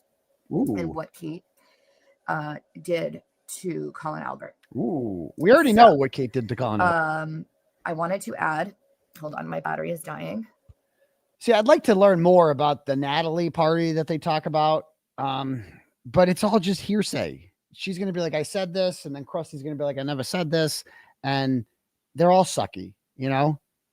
What I wanted, this most scandalous part about this is that the Galvins or whatever one of her Jen's stupid sisters hosted a party. The fact that they're having white trash over their house, 2 of them, Krusty and the fake victim, are both coming over there. Like, normally they would never be invited to anything like this because the McAlberts don't associate with people like this because they're fucking gutter trash. But they do because they need them. That's how far the McAlberts have fallen, is that they need these sort of people for their support. So they host them at their house and invite them in their swimming pools. And Natalie, Jesus Christ. I wanted to add in something that I forgot in the video.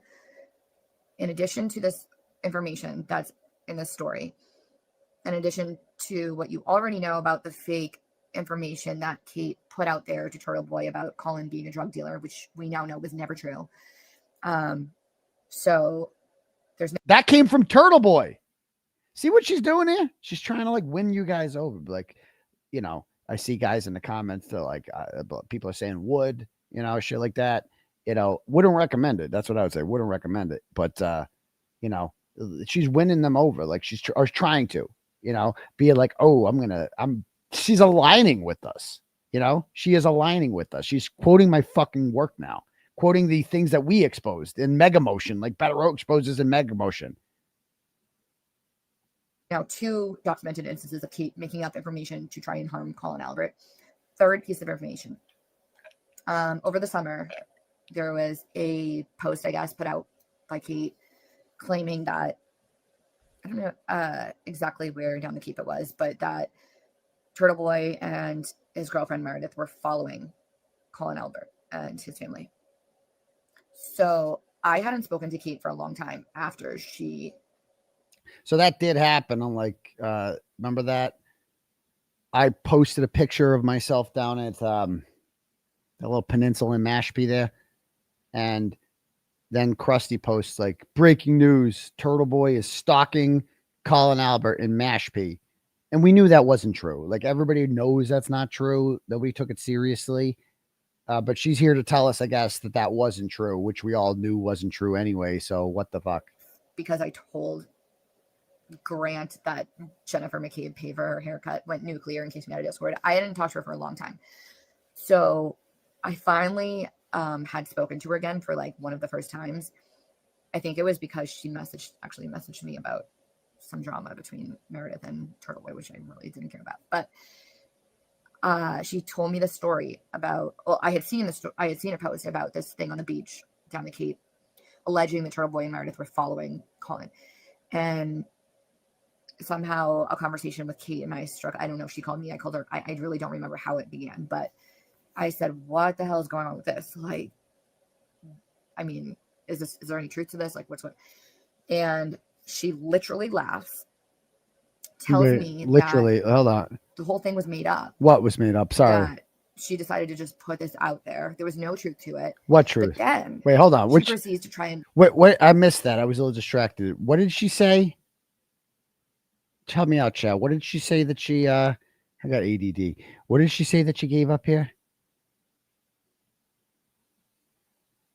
Or what did she say that Kate made up?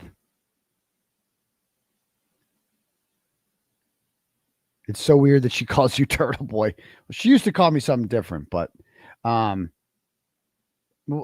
it is kind of weird that she calls me Turtleboy. That is a little bit weird. You following Colin. Okay, so she's saying that 𝗵𝗏𝗏 told her that she knew it wasn't true. But again, this is her word against 𝗵𝗏𝗏's, and neither of them have any credibility, you know? Blame Colin. She says that Colin is on drugs now. Colin is completely out of his mind on drugs. He's hallucinating. He's paranoid. He's making things up in his head that aren't really there.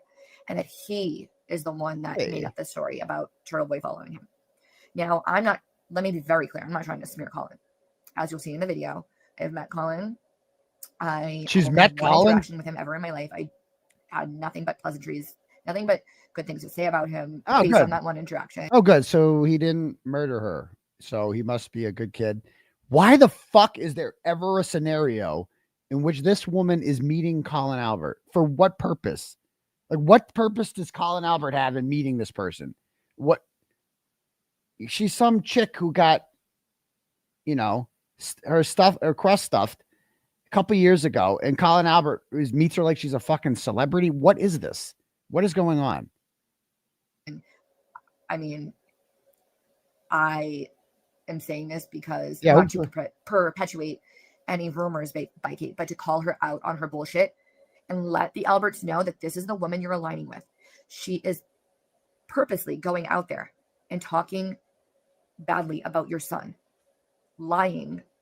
I'm assuming lying about him, but even if it wasn't a lie, putting out personal information that should never be put out there. I got bad news for her, though. The McAlberts don't care. The McAlberts do not care that Krusty Panties made up a lie about Colin Albert selling drugs. They don't mind that at all. Like, they're not actually, they don't care. Because they like her because she does what they would like to do and obsess over me and write about me and make videos about, like, that's what they really want. So they are able to look past the fact that she lies and makes up rumors. They don't care about any of that stuff. They're just happy that she's fucking doing the dirty work for them. That's all they care about. To somebody who she hadn't spoken to in months, who she had gone after and personally attacked on social media, hoping that I would go and put out that false information so those rumors would be spread about their son. and that I could get blamed for it, I never believed it for a second. 𝗵𝗵𝗏 is a pathological liar. Stay tuned. Please go check out the video. It is very long. It's my first one. I know I'm not a good speaker. I am much better at writing. Bigger. You don't need to criticize me. And I will get to the much juicier stuff. I promise. The juicier stuff. I just have to do this in parts because there's a lot. If you're selling, like, bro, this is the greatest grift I've ever seen in my life. The juicier. She's like, I'm not in this for the money. Bro, she couldn't wait 5 minutes to create a play Substack that she's marketing it. She's advertising it. She needs cash, you know? And then she's just like, will you pay? And somebody's going to pay. 10 of you might pay. I mean, she's got 12 people that signed up. It looks like on her Substack. That's some money in her pocket. Why wouldn't she keep doing this? You have to respect the grift. I'm sorry. Like, I've seen a lot of grifting out there. I've never seen a grift like this. I will not be paying. Okay, to be perfectly clear. I don't care. I'm sure people will clip it and share. I will not be paying that.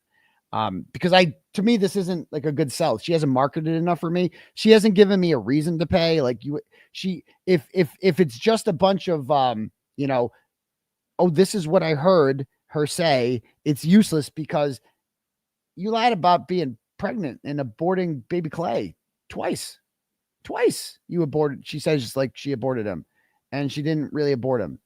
So like, what am I supposed to do with that? Like nobody's going to believe a word she says. So there's that. Like, we need screenshots. We need evidence. We need, like, get it in writing, you know? I mean, that's what they all do with me. How come they can't do it with 𝗪𝗏𝗏? Okay. We already know a deal was made a long time ago. How cute of Kate trying to win over turtle riders after she pretended she was still trying to put him in jail the past several months. In fairness, I don't think that Crusty Panties has been trying to win over turtle riders. Maybe I missed that. I don't think she's made any attempt to win us all over. Maybe I missed that. She said, does anyone of the turtle riders know who Christine Gagne is, aka Chris Gagne? That's the woman Kate Peter blamed for wiretapping charges with Turtleboy, and the person she blamed when I asked her where her deleted Google Drive went into the state's evidence. So she's blaming a woman named, I know Chris Gagne. She has been a long time turtle rider and kind of likes to get caught up in the drama a little bit. I'm sure she's watching still. And I have no doubt that, you know, Krusty is trying to blame her for sending her the wiretapped video, which she says is the wire of the night at Christmas Eve at fake victim's house. And she claims that that's my source, right? I don't fucking know. I assume she's saying that. And Chris Gagne has deleted whatever fucking video she said. I don't fucking know. Either way, I don't get all this. But yeah, there's that. I think that's what she's talking about. I don't fucking know. She goes, on the video, it's finally uploaded on Substack. Apparently I had the default settings on and the quality of the video made it upload and process extremely slow. I'm learning. I'm out for the day, but we'll try to see if there's another way to do this later. Also, I made a typo. Okay. So she's trying to be sweet and win over turtle riders. Tonight, Kate Peter is going to be faced with evidence to every single lie she just told, as well as Jen McCabe and Tully. Now, I'm here for that, but you got to bring receipts because this is all useless so far. Not quite sure why she would write blatant lies when I saved everything to prove otherwise. That was stupid. Have a beautiful day, everyone. And then she goes, hi, guys.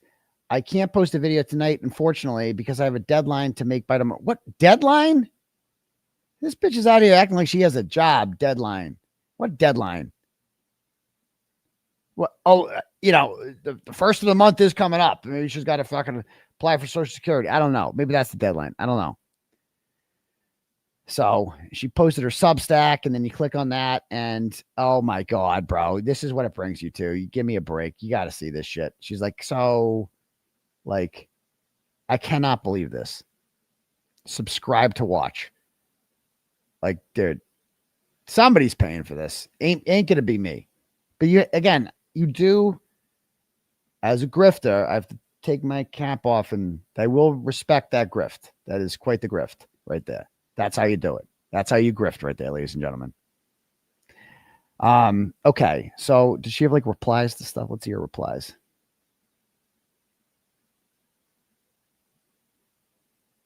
Oh, so her work is called responding to deadlines for a lawsuit, pro se, and raising 4 kids alone. First, I'm criticized for being on X too much because I made 2 posts in a day. Then I don't respond quickly enough for your liking. Let me tell the courts and my kids that I paid dickhead said they can wait. What? Okay. Anyway, I don't know what that means, but what else is she saying? Oh, this is her explaining why she's not doing shit for free. I promise you I have the actual information, because people are like, why are we paying for bullshit? And they go, yes, I did originally say I was going to put out all for free, but then I thought about it a bit. Every single person in this weird ass internet world has made a buck off of my back and others, including 𝗬𝗄𝗄𝗧𝘂𝗏 herself, including the money that people donated to me when I appeared on her show, and she never gave me. Plus, I have numerous receipts of all the times I went out with her and picked up the tab, because that's how I was raised. If you're poor, even if you don't have it, always pay and tip higher, because people are expecting you not to. Well, that's, now I know she's lying. Now, bro, she ain't fucking paying a bill. Give me a break. Give me a break. Oh my God. The taxpayers picked. Yeah, I picked up the tab. If you're not working, if you don't have a fucking job and a paycheck coming in, you ain't paying shit. The taxpayers are paying shit. We paid for that. Somehow we paid for fucking 𝗪𝗪 and fake victims' meal of food. Give me a break. She goes on to say, I paid for her getaway to a private beach resort down the Cape with me. The one where she supplied information to someone about where I was, so that pictures of my innocent kids were taken and posted on the internet. What? First of all, that's a lie. That I don't want to defend 𝗪𝗪, but that's a lie. That picture of her, I know who sent me that picture of her with 𝗪𝗪 with the big gorilla hunchback down the Cape in Yarmouth. That happened to be the same time we were down there. And I know as a fact who sent that to me. And it's no one anyone has ever heard of before, and who wants no part of it, who is just like, oh my God, I saw the fucking fake victim on 𝗪𝗪 down in Yarmouth, took a picture and sent it to me. That's it. It's no one anyone's heard of before. It's like a John Barron type shit. Like, you never know who this motherfucker is. No one. All right. I have pictures of the food I cooked my kids on Christmas Day with metadata. What? Her Albert friends without me ever asking. Anyone who wants me, no, I never asked for help. Sent me money for the kids the day Aidan turned himself in. I believe it was December 26th. She's just a liar and a scammer. 𝗪𝗏𝗏 Julia Gentile is spot on with everything she said. I brought the supplies, markers, posters from Staples the day of the KM reading. I have receipts. I was never, this is just boring. Who cares about any of this shit? Who paid? I paid for the lunch. Okay, so that's boring. So let's jump over to 𝗪𝗪's, right? Actually, I'm going to take a leak real quick, and then she definitely has a list. Definitely. Let me just play a fucking video. I'll be right back. Let me find a good one to play here.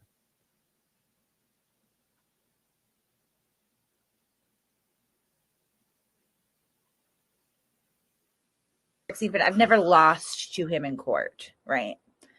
One time, I had a temporary harassment order that was not extended.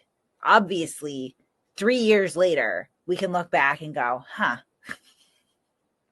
maybe it should have been extended because he didn't fucking quit, right? That's not a loss. It's not a loss. It's not a win or lose situation. What the fuck is wrong with you? You go into court because you ask for protection. That's it. Now, meanwhile, Aidan has tried to get harassment orders on me. 3-4 times now. He's never gotten a temporary one because I've never fucking harassed the piece of shit. And he's never had one issue at the 2-party hearing. Never happened. If anything, I wait until it's legitimate harassment, which is why, as far as going in ex parte as of right now, I am 2 for 2. I am fairly confident, unfortunately, and I will say this, preface this, unfortunately, I am fairly confident, unfortunately, that when the court date rolls around, and he's the one posting about all this too. Like, I did not post about this fucking order, put it up, tag him, brag. I didn't want to make it like that. I just wanted to protect my fucking kid. That's all I wanted to do, right? Not make a show of it. But he has to, because he's a piece of shit, right? But I'm confident that when I have to go back into extend this, that it will be necessary, and therefore it will be granted. And unlike Aidan, like, I don't want it to have to be necessary, because for this to be necessary means that my kid is fucking suffering.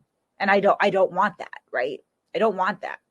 I've been very clear. I've been very quiet about this whole ordeal since it started. Couple of posts, Aidan, knock it off. That's it. And I do it in public because most people, if they get called out in public like that, would feel a little bit of, ooh, everybody knows I should really knock. I have no idea what she said there. Okay, next. All right, so let's go to 𝗄𝗄's YouTube or presentations here. Twitter presentations.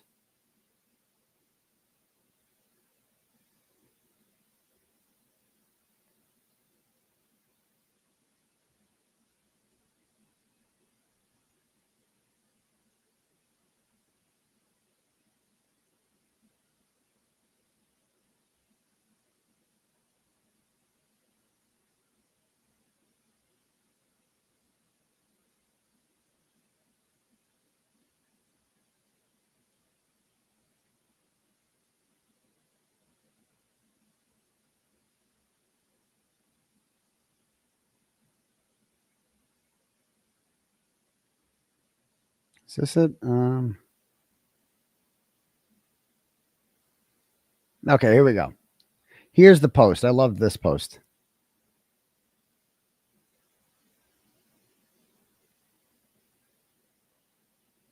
All right, here we go. So this is 𝗄𝗄's post that I woke up to this morning. It says, I really didn't want to do this, but 𝗀𝗵𝗃 𝗃𝗃 continues to lie in a clear attempt to not only garner attention, but now grift for money. I mean, no lies spoken so far. No one did anything to 𝗀𝗵𝗃 but try to help her based on the stories that she was telling us at the time. Ooh, interesting. As if 𝗪𝗏 gave a shit if she was telling the truth, right? As if this woman came to her and she's like, oh my God, Aidan battered me. And as if 𝗪𝗏 gave a flying fuck whether or not that was true. Like, she gave a fuck, all she cared was, we have a woman here we can use who's willing to say that Aidan hit her. Fucking sold. Don't need anything else. Facts be damned, research be damned. She originally reached out to me and others looking for Lieutenant Tully's personal cell phone number, which no one had. Okay. She told us that she had information regarding Aidan Kearney's relationship with Karen Reed. Well, that's an interesting comment to say, right? Because if the purpose of her reaching out to 𝗪𝗏 and Tully was to give them information on what? Aidan Kearney's relationship with Karen Reed, then the purpose of Tully speaking to her would be about information on Turtleboy and Karen Reed, which means that the government agrees that 𝗀𝗵𝗃 𝗃𝗃 is a witness against me. She is a witness in my case with the McAlberts. And who is prosecuting that case currently? Robert Cosgrove is prosecuting that case. So 𝗀𝗵𝗃 is a witness in a case in which the lead prosecutor is Robert Cosgrove. And he just recused himself because he would have been kicked off if he didn't. In the 𝗀𝗵𝗃 𝗃𝗃 indictments from the other charges of wiretapping and witness intimidation with her. He recused himself of that, and they have 26 more days to find a prosecutor. Haven't got one yet. We're all counting. And So he has recused himself from that because he recognizes there's a conflict, because she's a witness who is suing him. She's a witness who is suing him, and you cannot prosecute a case in which one of your own witnesses is suing you. Well, it sure as fuck sounds to me like she is a witness with all the charges that the McAlberts have on me, all of them, because the police came to her because she had information about witness intimidation with Turtleboy and Karen Reed. Okay. That's what she claims she had. So that's what made her a witness. So it sounds as if, how can he continue to prosecute this case then, if one of his own witnesses is suing him? And it's not me saying she's a witness. It's the government that's saying she's a witness. And it's now 𝗪𝗏 who is saying that she is a witness, that he was threatening her and her children. Oh God. And that she was pregnant with this child and was blackmailing her into getting an abortion. She did tell her that. That was the story that she told, that he is forcing me to abort sweet baby Clay, who is going to be an astronaut and just dominate the world and president and everything. Clay was going to do it fucking all, man. Clay was already walking in the womb. No baby has ever done that before. Clay was advanced. Okay. Baby Clay was a fucking special one.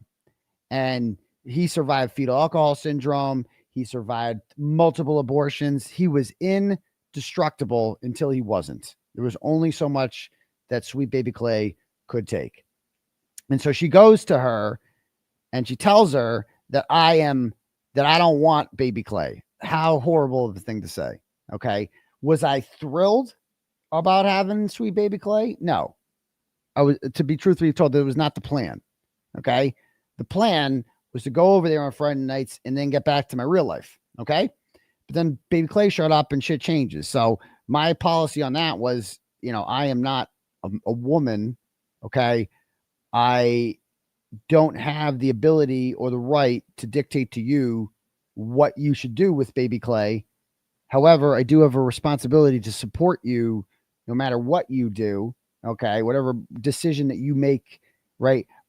Whether or not I agree with that or not, I have to fucking stand by. Like, I can't, this is a baby. I can't, so I have to fucking deal with this, I have to man up. If we have a baby Clay, I got to fucking make this work somehow, that's going to ruin my life. Like, let's be very clear, not ruin my life, but like, that's going to cause a pretty big fucking problem in my life. Obviously my life is going to be very disrupted. But that did, like, at no point do I ever tell you have to fucking abort baby Clay. I never, ever, ever say that. No one was being black, but this is what she goes to them and tells them. This is the story but again, 𝗪𝗏 doesn't care if it's real or fake or not. She wants to believe it.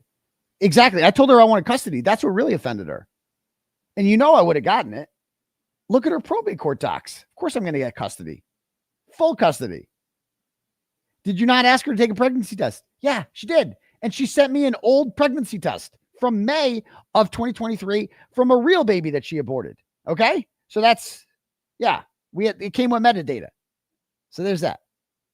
It goes on to say. Exactly. Microdots has a video coming out. Everything's coming out. All the text. It's going to be awesome. So it goes on to say, her information. Let's see. He was blackmailing to get an abortion. She had texts and videos and other proof that made it all seem very legitimate. No, she didn't. No. Her information about Karen and Aidan rang very true and was consistent with other things I had learned through independent sources. In other words, I believed what she said because I wanted to, because it aligned with my other biases about Karen Reed and Turtleboy prior to that. So I encouraged her to talk. She was understandably nervous. So I worked out a scenario where I believed she could just run her story by Mello, the fucking prosecutor. For some reason, you can do that. No pressure, and decide what to do from there.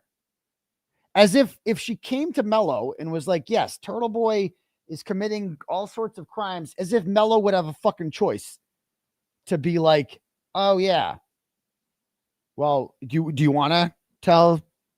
He would have to report that. They know that.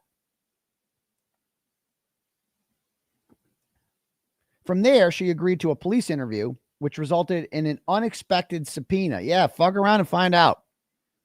The police are like, well, you need to put this under oath. Throughout this time, Lindsay was insisting to me and others that she was done with Aidan, was afraid of him, wanted nothing to do with him, and that was essentially manipulating and blackmailing her and to continue talking to him. This statement is 1,000% true.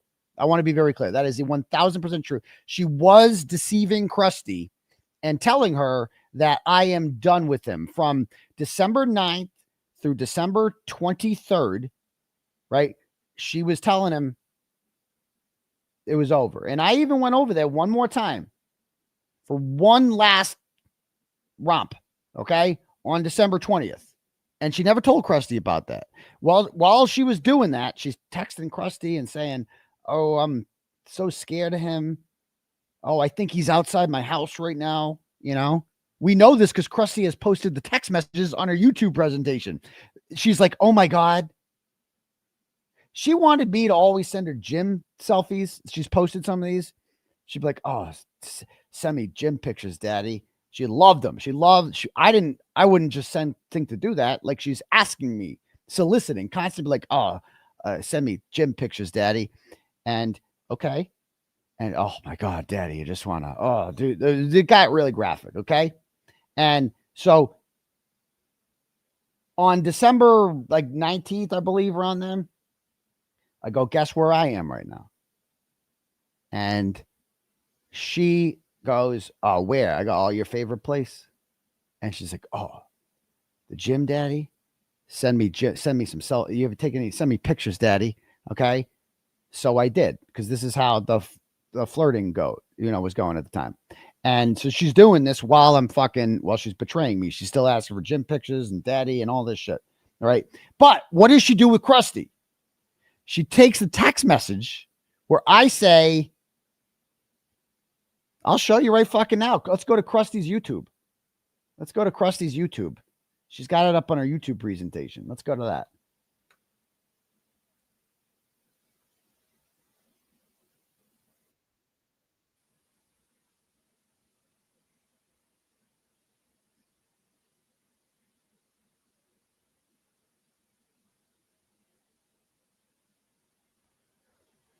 Okay.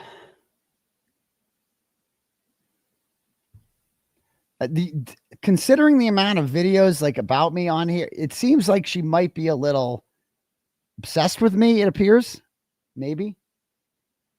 Let's see, is this it? It's okay. Check this out.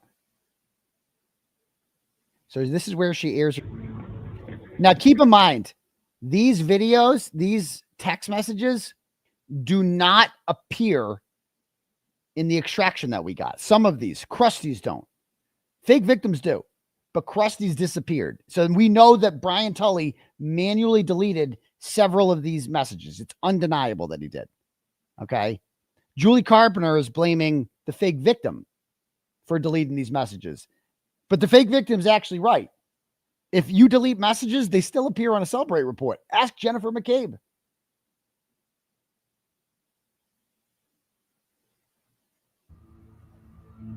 Our conversations, which Aidan went through in their entirety that night, clearly reflect that I encouraged her to stay away. I can't answer. So she's like, ignore him is what I would do. I can't. Oh my God, he's messaging me. He's calling me. He's insane. This is fake victim on the left, 𝗪𝗏 on the right. So she's telling 𝗪𝗏, oh my God, he's calling me right now. He's doing this. He's doing that to me. This is like, and then she's texting me, oh, gym selfies, daddy. Oh, yeah. Oh, daddy, oh my God, I want to do all, you know how it goes. And then she's telling 𝗪𝗏, like, oh my God, he's calling me. Oh my God. So she's playing both of us. You know what I mean? She knows how she's telling, like, she's just using both of us. We're both, me and 𝗪𝗏 were both being played by this bitch at the same time. Away from him, and certainly not allow him into her home. And then she goes, you. To add to the loop. Okay. And then she goes, of course, we don't have any of these. They've been deleted from the extraction. So it says, please, please, please, whatever you do, don't meet up with him. Or if you can't stop yourself, don't go alone.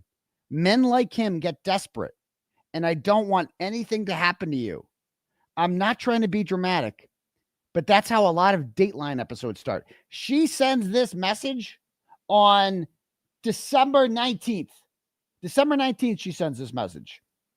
And if you watched my restraining order trial with her, the fake victim cross-examines me, and I believe the line of questioning was something to the effect, let's just bring it up right fucking now. Let's get deep in this shit. Because there's a reference for everything. Let's find the restraining order trial from January of 2025 this year. Let me see if I can find. This would be, okay. When she cross-examines me, we don't have a video for this. We just have the audio. But this is what she says happened on December 20th when she cross-examines me. Let me find it. Because this was wild. If you weren't in court this day, you missed one of the funniest shits ever. When she cross-examines me about this. Let's see. AK witness testimony. And all right. Okay. LG crosses. Let's listen to her cross-examination of me. Mr. Kearney, you're charged with violating this order. And there's a pending criminal case in this very court for that, correct? That's correct. And I am the named victim in that pending criminal case. Isn't that correct? That's correct. And separate to that, you also have an open felony case in the Norfolk Superior Court related to the charges of wiretapping and witness intimidation against me, correct? That's correct. We'll see. I'm also the named victim in those pending felony matters as well, correct? That's correct. You're also facing numerous other felonies in regards to witness intimidation and other charges, correct? That's correct. With other separate witnesses, correct? That's correct. Do you remember? Or do you know what it's like to be cross-examined by the woman who sent you to jail based on a lie? Do you understand what that's like to sit there and be like, this woman's cross-examined? Like, what is happening? Right? Because she didn't get a lawyer. And I'm like, how is this real life? Like, if for the 50 people that were in the courtroom that day, boy, did you get a show that no one else got to see. It was fucking amazing. She's representing herself and cross-examining me. This was like must-see fucking theater. strike that. Strike that. This showed 6:45 of your YouTube show on March 12th. You said the following, didn't you? And I'm quoting you. And hopefully that continues on Thursday because I don't want to go back to jail. That would suck, especially over some bullshit lies. This shit needs to end, man. This shit needs to end. But I got a great attorney and a great defense team, and we're going to fight hard, and we're going to win. We're going to take them down, man. I'm not going to jail. Fuck that. I already did my time. If they send me back to jail, I know it would be somebody's like, yeah, people would riot. People would be fucking outraged because everybody, when I was sent to jail for the first time, you guys didn't know about Lindsay Kearney. You didn't know her. Now you know. Yeah. You said that, didn't you? I did. I have to hear it. Another episode, did you also say, who's the scary one, me or them? Me? I'm the one that knocks, motherfucker. They should be a million times more scared of me than I will ever be of them because I'm a relentless, vengeful cunt hell-bent on putting them all in prison. If that doesn't scare the shit out of you, what does? And I got a large platform to do it. And I'm fucking smart and savvy and I know what the fuck I'm doing. You said that too, didn't you? I don't recall saying that. It's like I can't affirmatively say that I said something. I'm not going to take credit for something. I've said a lot of things on my YouTube presentations, right? You can't just get up here and be like, did you say this? Bro, I said a lot of things. I don't want to, like, if I didn't say that, I don't want to be stuck. I can't commit perjury. So I'm not sure. I'm not denying it. I'm not admitting it. Why doesn't she just play the clip? I mean, why not just do that? Why not just do that? Well, what's this got to do with anything? And yes, you mentioned that you sent me a video, which you described as showing you having a panic attack. Is that correct? That's correct. And in that video, isn't it true that you were walking down a dark highway, threatening to walk into oncoming traffic because I tried to break up with you? Isn't that correct? That's incorrect. Isn't it true that you hung up after? Stop. Oh, this is a computer and leave the courtroom. This is Grant. This is the second time I've warned you. I'm going to make this as clear as I can possibly make this. Okay? This is Don't Grant. shake your head. Grant's getting kicked out. Be quiet and listen. Okay, what's your name? Grant Smith-Ellis, All right, sir. You did not ask permission to record this. You did not ask permission to videotape these proceedings. You have a laptop open. I can see the light illuminating throughout this proceeding. Don't shake your head. Keep listening. Okay, I'm warning you now. Okay, if I see you recording, if I see you videotaping in defiance of my previous notification to you not to do so, you'll be fined up to $2,000 and sentenced to up to 90 days in the House of Correction for each contemptuous act that follows. Do you understand that? Yes, sir. Okay, take the computer and remove it from the courtroom. You are welcome back in, but the computer is not. Thank you. That was fucking the best part. I forgot about in the middle of this intense cross-examination with a fake victim. Grant gets threatened with 90 days in jail by the judge because he got caught fucking taping the fucking proceedings. That would have been the best thing if Grant went to jail that day. That would have been fucking awesome. But back to the cross-examination. And I love the shirt. This was her profile. I just want to tell you that gentleman has nothing to do with the defendant or the defense. Okay. I don't consider him having anything to do with either party. Thank you. I just know he was an individual in the gallery that was recording or attempting to record in an unauthorized It's not fashion, wiretapping. and he's been warned. Then you may proceed. So it's not wiretapping because this is actually there's case law with this actually. You can't wiretap a court proceeding because it's already being recorded by the FTR recording system. So every person who's inside the courtroom knows that they're being recorded, if that makes sense, you know? So you can't, it has to be a secret recording. If you're already being recorded, you can't be secretly recorded. Thank you. Isn't it true that you, after you threatened to walk into oncoming traffic, that you shut your phone off, you hung up and shut your phone off and called me back an hour later acting like nothing had ever happened? That's incorrect. Isn't it true that this wasn't the first time that you threatened to kill yourself when I tried to break up with you or wouldn't answer your calls? You've never tried to break up with me. Didn't you also do this before knowing about my pregnancy? Because here we go. you would use that as your excuse for your alleged panic attack. You were never pregnant. Isn't it true that you used similar threats with another ex-girlfriend and threatened to kill yourself with an extension cord when she tried to break up with you? That's incorrect. Didn't you admit on your YouTube shows about needing to take a break in the past because of your suicidal ideations? What? When you were caught cheating on your wife? I've had to take a break for mental health issues before. Is this real? You claim that I lured you to my house on December 21st for a threesome. Isn't it true that you willingly came to my house on December 20th and had sex with me? What? I did. So did you hear that? All right, again, you got to hear that part. Hold on. Like, why would you ask this in court? You claim that I lured you to my house on December 21st for a threesome. Isn't it true that you willingly came to my house on December 20th and had sex with me? I did. You claim that I lured you to my house on December 21st for a threesome, which you did. Isn't it true that you came to my house on December 20th and had sex with me? And I said I did. However, back to 𝗵𝗏𝗄𝗃 over here. I almost want to play the rest of that. That's too funny. Back to 𝗵𝗏𝗃 over here. Remember what she's got on this screenshot. This is from December 19th. And 𝗵𝗏𝗃 says, please, please, please, whatever you do, don't meet up. Don't go alone. And she assures her, I will not meet up with Turtleboy. I will not meet up with him. And meanwhile, the next day, she's like, come on over, daddy. One last romp. It's been too long. Like that, you know.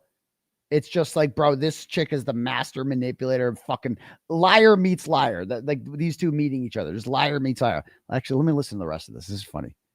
And if I wanted to set you up, I could have done so then, couldn't I? Oh, I see. You could have. So her point was that, like, yeah, if I wanted to set you up and say that you assaulted me, couldn't I have lied about you assaulting me on December 20th? Got him. Got him. Like, what? I didn't need to lure you to my house because you came over my house willingly to have sex. Correct. Not on the 22nd. Not on the Kearney, 22nd. You took me to a bar in Norwood in October 2023. Isn't that correct? Here we go. McMorgan's. Yes. Were you aware that night that I only had 2 drinks? No, you had more than 2 drinks. After the trip to the bar, maybe you drove me home. Isn't that correct? I did. During that drive home, I refused to engage in sexual activity with you. Isn't that correct? That's incorrect. It's not. I didn't ask for it. True. Did you not claim on many of your YouTube shows that I, quote, refused to give you roadhead? On which night are you talking about? Yeah, the night in question in October 2020. Which night are you talking about? Which we talked, was the roadhead that night? Like, I don't, you'll have to be more specific. There were many nights in Morgan's. When we went to the bar in Norwood. Which day? We went a few times. The night in question, when you were driving home. This is a real courtroom. You just answered that you drove me home after the bar. Isn't it true that you stated to your audience that I pretended I had to throw up to get you to pull over to the side of the road.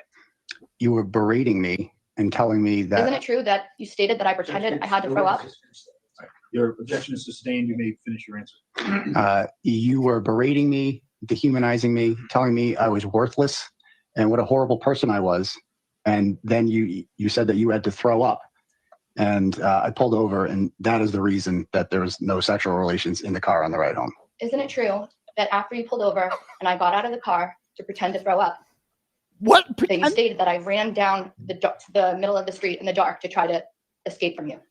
You were not. You began walking down Route 109 in Westwood in the dark. Isn't it true that you also stated that a couple in a car pulled over to try to offer me assistance? That did not happen. I do not recall that happening. I don't. Isn't it also true that you stated that you then persuaded me to get back into your vehicle? I did not want you to get hit by a car. I was worried about you. Yeah, so I asked you to get back into the car. Silly me. Isn't it true that we then went back to my apartment? That's correct. Isn't it true that at that point I was blackout drunk and you raped me? What? No, that's incorrect. How dare you? Isn't it true that you recorded the rape? It's incorrect. I did not Isn't it rape true you. that you showed the recording of the rape to multiple people? You showed it to the police, and they said it wasn't rape. Yeah. That is not what the police stated in the report. That It is is. no testimony. No testifying. That is not. Isn't it true that Pro tip: you're not allowed to do that. You're not allowed to be like, "Isn't it true that you raped me?" No. Yes, you did. You're not allowed to do that. You're not. That's not how it works. you got a copy of the rape? Hold on. As to that last objection, sustained. Yeah, she. Next question. Isn't it true? She's insinuating because this seems to go. She's like, yeah, she says she only had 2 drinks. So she's suggesting I roofied her. Who the fuck would roofie somebody? That's a sure thing. Like, what are we even doing here? I've hooked up with her a bunch of times before that. Why the fuck would I roofie her? It makes no sense. You got a copy of the police report regarding the rape during the discovery process for your current criminal trial. Oh, Jesus Christ. And you gave it to another person on an anonymous Twitter account to post publicly, completely unredacted, with all of the sexually explicit information and details about the rape and my identifying information. Objection. Sustained. This objection sustained. Mr. Kearney, that's exactly what it was, Laura. Exactly what it was. You were indicted on the wiretapping and witness intimidation charges. Okay. Isn't that correct? That's correct. On February 28th, are you aware that I was called to the Medfield Police to answer to what? What happened in the audio? false claims of you reporting me for wiretapping? They were not false claims. You did wiretap me by putting a Ring camera video in your bedroom and filming us having sex without my consent. Yeah. Isn't it true that I was not charged with wiretapping? Not yet. Not yet. What an answer. And that is true with the Ring camera in the bedroom that I didn't know about. And I also recently discovered that Ring camera video was also from October 14th, the same night. So we got it on 2 videos, actually. There's the fridge video, and then there's that video, the Ring camera video. I didn't know that. Isn't it true that on February 26th, you violated the restraining order, and a mere week later, on March 6th, you then went to the Dedham Police to file another retaliatory claim against me for filing a false police report? I never violated the order, and I did go to the Dedham Police to file a factual false police report against you because you lied in the report by saying that I yelled "liar, liar" at you when video evidence shows that no such incident occurred. Mr. Kearney, on March 14th, 2024, this is going you well. had an arraignment for an RO violation and hearing for dangerousness, bail revocation, and district court in front of Judge Pomeroy. Okay. On several weeks later, April 11th, you posted and announced on Twitter that you were filing a motion to try to have my restraining order vacated. Isn't that true? I did file a motion to have the restraining order vacated. Based on these instances, wouldn't you say it's fair that this tit for tat retaliation has been on your behalf, not mine? I don't understand the question. That went well. This is going well. This is going well. I'm like, what is she talking about? Tit for tat retaliation. You stated that She had the a Dedham notebook. Police informed you while you were recording that you could stand this is on February 26th, that you could stand on the steps of the Registry of Deeds and that would be fine. Isn't that correct? He said, go over there. Go stand over there. That's what he But pointed. Mr. Kearney, when Officer Crump testified on March 14, 2024 at the Dedham District Court, he told the court that at no time that at the time he did not know who you were talking about and where you were talking, where the person was at the time. Isn't that correct? He told me to go stand over there. So I went to where he told me to stand. Isn't it correct that he said you should go stand over there for now and then we would figure it out? He said something to that Mr. nature. Kearney, correct. you never followed up with that officer again at any point after that, did you? Within 5 minutes, the hearing was over. Mr. Kearney, isn't it true that after you followed me to my car, the following day you wrote a blog about me, a very lengthy blog in which you posted numerous pictures of me, videos of me, slandered my name, and made light of the situation? I never followed you to your car. This is going well. She's making a lot of real good points here. And I don't make light of any of this. I have nothing else, Your Honor. All right, so that went well. So that was the funnest cross-examination ever. So back to Krusty's thing. So Krusty, again, remember, she's just been lied to this whole time. You know? Oh God, we got another fucking video here.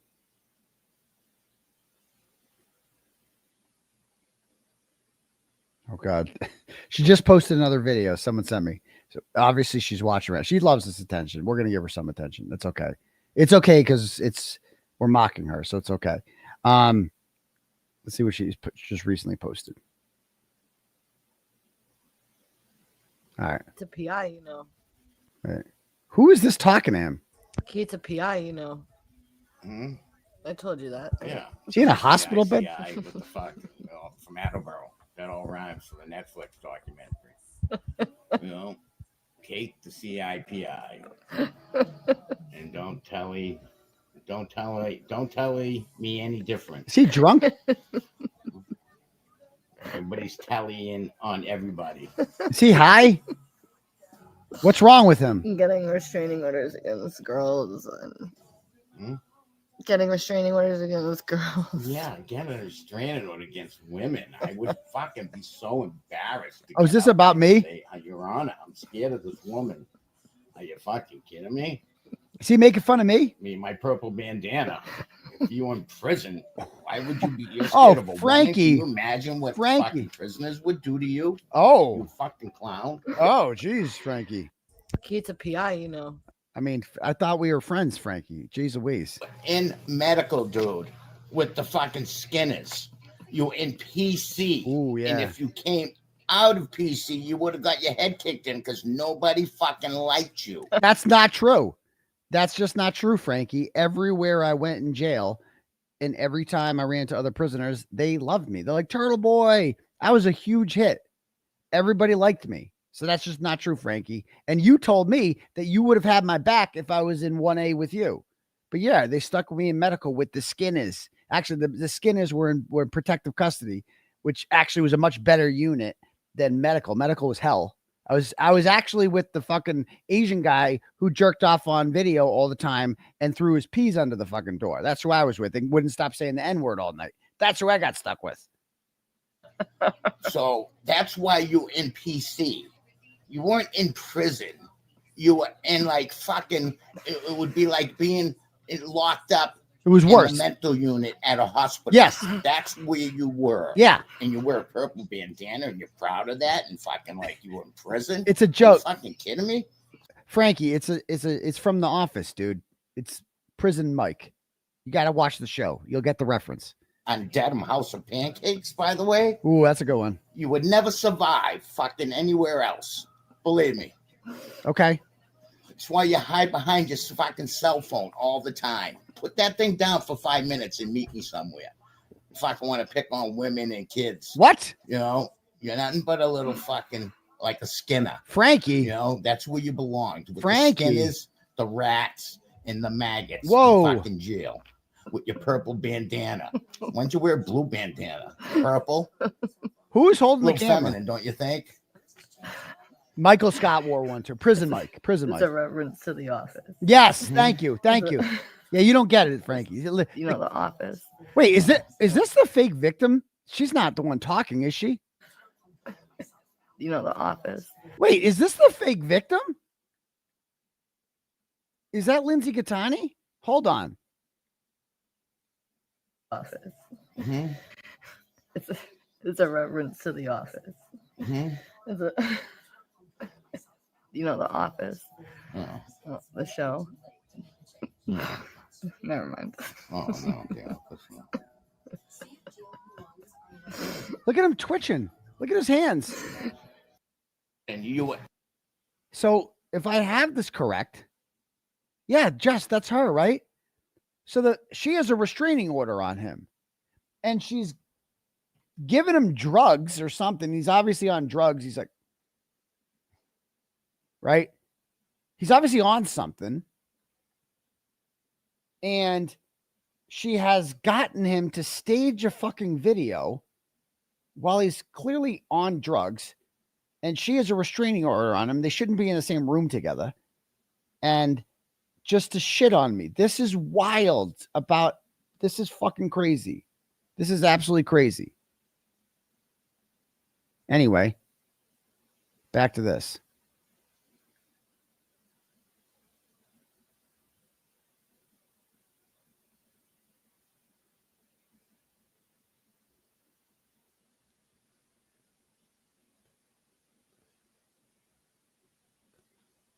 Okay.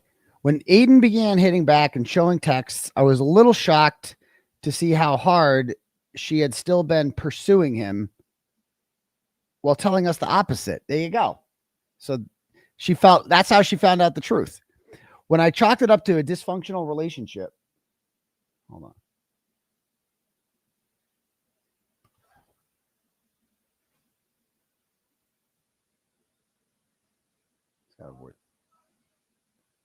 Hold on.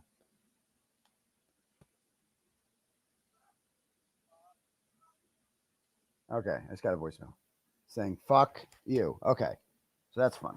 All right, I thought it was something important. All right, anyway, back to this. I missed the best twitchy one. Oh, there's another twitchy one, I'm told. Hold on. I got to watch one more, they said.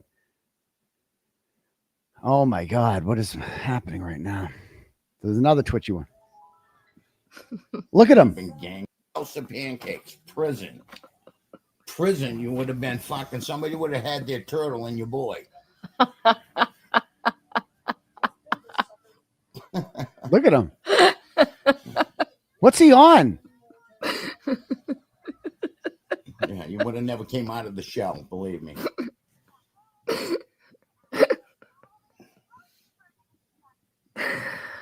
can't breathe. This is her? Would have been gang. House of pancakes. Prison. So she fucking... This is what she's selling? So we got Frankie J. Fox over here. Losing his mind.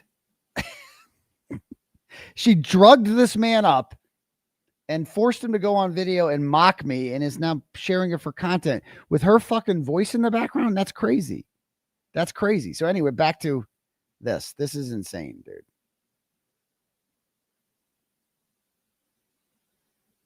All right.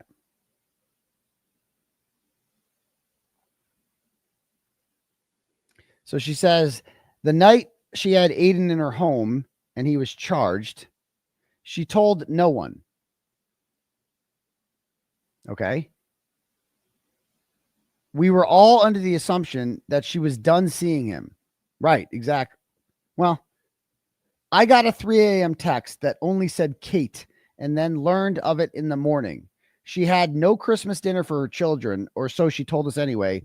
So a few of us cash apped her to go get Chinese food at least. Oh, so the night that she made allegations against me, Kate Peter and the McAlberts gave her gifts in return. Okay, that's a nice admission. I have no reason to believe she was lying about this, but this new Substack grift makes me wonder a bit. Whenever she needed lawyers subsequently, we raised money for her. I donated. My friends donated thousands of dollars. I even covered a $500 fee. She picked her own lawyer, proceeded to call him multiple times hysterically, sometimes late at night. He represented her and then disappeared. She, of course, chalked this up to some type of conspiracy. I think that was 𝗵𝗵𝗃𝗃, but I suspect the money just wasn't worth the headache of Lindsay and Grant Smith-Ellis ranting at him at 9 o'clock. The only time I contacted that attorney was at her behest to send an email with some evidence she had asked me to gather. There was no conversation. The only other attorney of hers I have ever contacted was housing attorney when she was being evicted for chasing down a neighbor and threatening her, as well as repeated domestic disturbances requiring a police response leading up to that incident. I knew it. I knew it. I knew something happened. I knew that, I knew that, she had been whatever with Frank. Like, I knew that, she had been having these incidents at her house that like the scanner that kept getting the cops going there, and she's out of there now. It was a really nice apartment building, like really nice. That's what tricked me about it. I went in there. I'm like, well, this is swanky. You can't be a, common crack whore if you're living in a place like this. Turns out you can. It turns out you can. And it was just too nice for her. That was the problem. Medfield was too nice for her. Back to Norwood you go, where you belong. Okay. So she goes,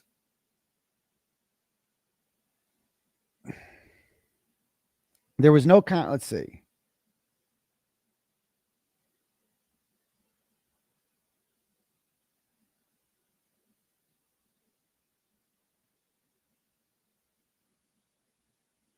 That's wild.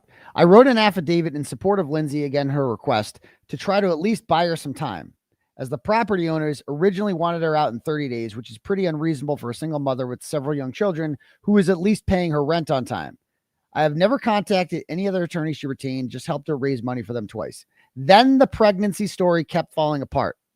I thought it was odd how she didn't want the police to know that she was pregnant, but figured it was private and embarrassing. Then again, Aidan hit back with proof. She's crediting me with proof that she used old photos, old ultrasounds. She didn't deny it, but had an excuse. She said she used the old photos to, quote, get him off her back. What? So I was like, can you show me evidence that you're pregnant? And then she shows me old pregnancy photos to get me off her back. Why not just use the new one? How do you know you're pregnant then? How do we know that you're pregnant? Like, how do we, whatever. Okay. She never could produce anything current, and I stopped asking quickly. She ultimately landed on not being able to produce medical records because she didn't go to the clinic. This is the best part. Ultimately landed on not being able to produce medical records because she didn't go to the clinic. She just took some old abortion pills that she had lying around. Clearly lied. I have known this, but didn't care, honestly. And I mean, is that not the funny? Who amongst us doesn't have some old abortion pills lying around? Who amongst us? And she actually testifies in front of the grand jury and tells them that the abortion pills that she took that night, were leftovers from the May abortion of the pregnancy test that she showed me. And all this time, she's telling me, oh my God, I can't have an abortion. I'm so against abortion. It's a baby, and I love baby Clay so much, and I can't abort him. And blah. It was all just her way of fucking with me. That's all it was. It was all to judge. So, like, do they expire? I mean, is it like a piece of fruit or milk? Or is it like Rice Krispies that you could just have them fucking forever? I don't know. You tell me.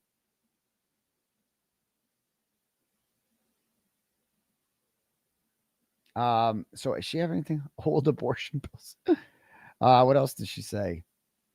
And no one ever defended Tully, just told Lindsay the facts when she'd wind up in her paranoid frenzy.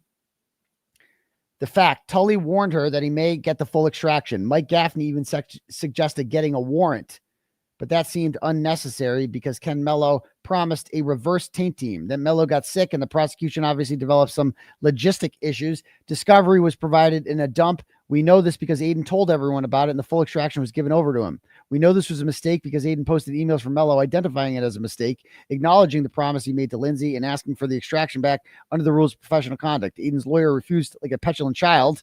That's not a conspiracy. That's a deathly ill prosecutor who bungled discovery obligations and made a terrible mistake. Like, you get a fucking do-over. Like, you give the defense exculpatory evidence showing that he did not do anything wrong and that he was set up, and you're like, yo, give me that back. That's a mulligan.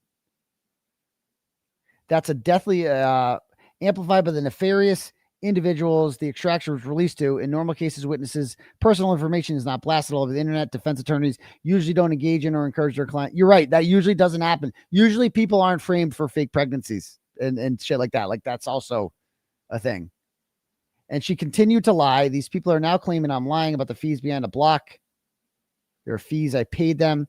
The lawyer was needed more quickly than the funds would process. So my friend floated it and gave him the funds from the fundraiser. This is just so boring. We would have had the funds released to Lindsay directly, but could not do so without jeopardizing her benefits. Not only did I donate and cover the fees, but I had to report the $8,000 on my taxes that year. My friend who floated the money to Grant Smith Ellis himself, that was paid back as soon as it hit my account, and I find this all very boring. I don't care about who got screwed over for money. Okay, so we know you stole from Aidan, so this isn't a stretch, right? Exactly. You know, Lindsay saying I'm going after her kids because I ran into her kid's father after court. I didn't know that. While I was there, scheduled for a court date, he walked by me 2 or 3 times and thought it was weird, particularly because Lindsay would always talk about whatever horrible, abusive, shady shit he was reportedly doing to her. So I called him over to let him know I saw him and see what he was doing. I actually had a friend with me. He quickly steered the conversation from normal, hi, how are you? What are you here for? To telling me about how he could have destroyed her in an RO hearing. I put him in check by saying, well, you don't want to do that. She's the mother of your kids. And I told him to just move forward. She called me later that day and I told her about it and who was with me. She called him insisting that I had planned to meet up with her ex and that we exchanged numbers. That is untrue. I don't have his number and he doesn't have mine. My friends told her this and backed up my, okay. And he said, she said bullshit. Okay.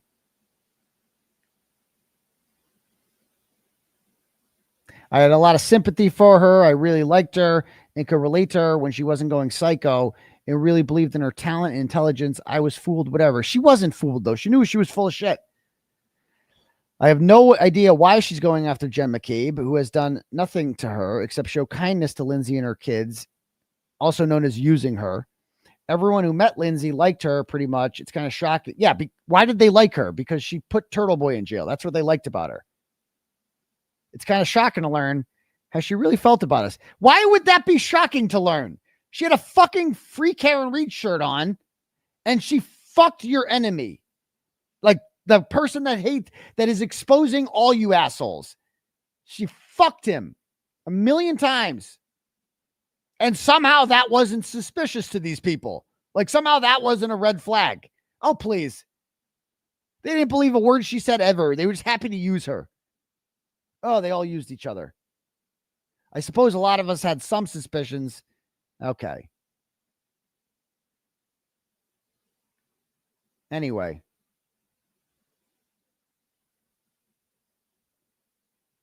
Whatever. All right. So that's that. All right. So that's them. Let me read some cash apps, shall we? And I got some turtle chats to read too. Let me read some. Oh. Actually, yeah, I'll show you what.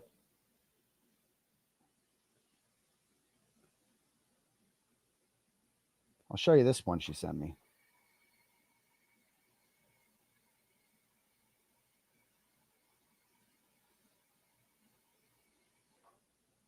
I took a picture of this. I like went on her fucking nightstand and I'm like, what is this picture? So I took a picture of it to be like, is this? And I sent it to some women to be like, is this fucking, is this an actual fucking thing? Is this an actual like, hold on, let me find it.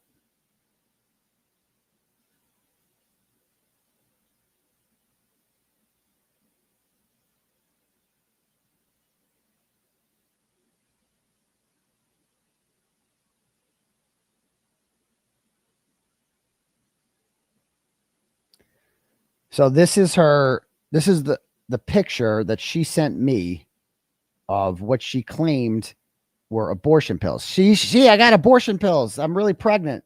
And she sends this to me, but there's no date on it. I noticed. So these are the old abortion pills. She's like, see, I'm really pregnant. I have abortion pills. And then she sent me that. And it turns out those are old abortion pills that she just had lying around her apartment, which is all very, very normal. Okay. Next. It had 50 fucking refills on it too. It's like, did you guys notice that? Hold on. That had 50 refills.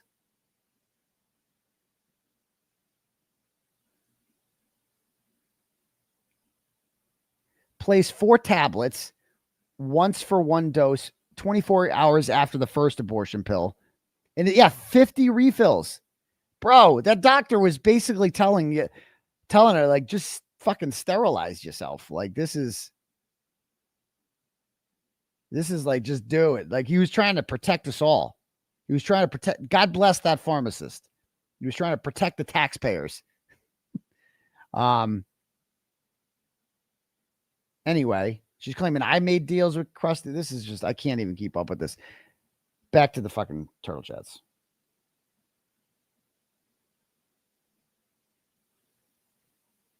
All right, let's see what we got here. Nicole sends $5, I think, and goes, at Greek Puppy Queen has the LG video breakdown on Twitter. I'll have to check that out. Thank you. Nicole sends $10 and goes, let me be your bodyguard. I will protect you. Well, thank you very much, Nicole, Laura. But I'm on my own bodyguard. I ain't scared of no one. Thank you. Callie sends $10 and goes, holy moly.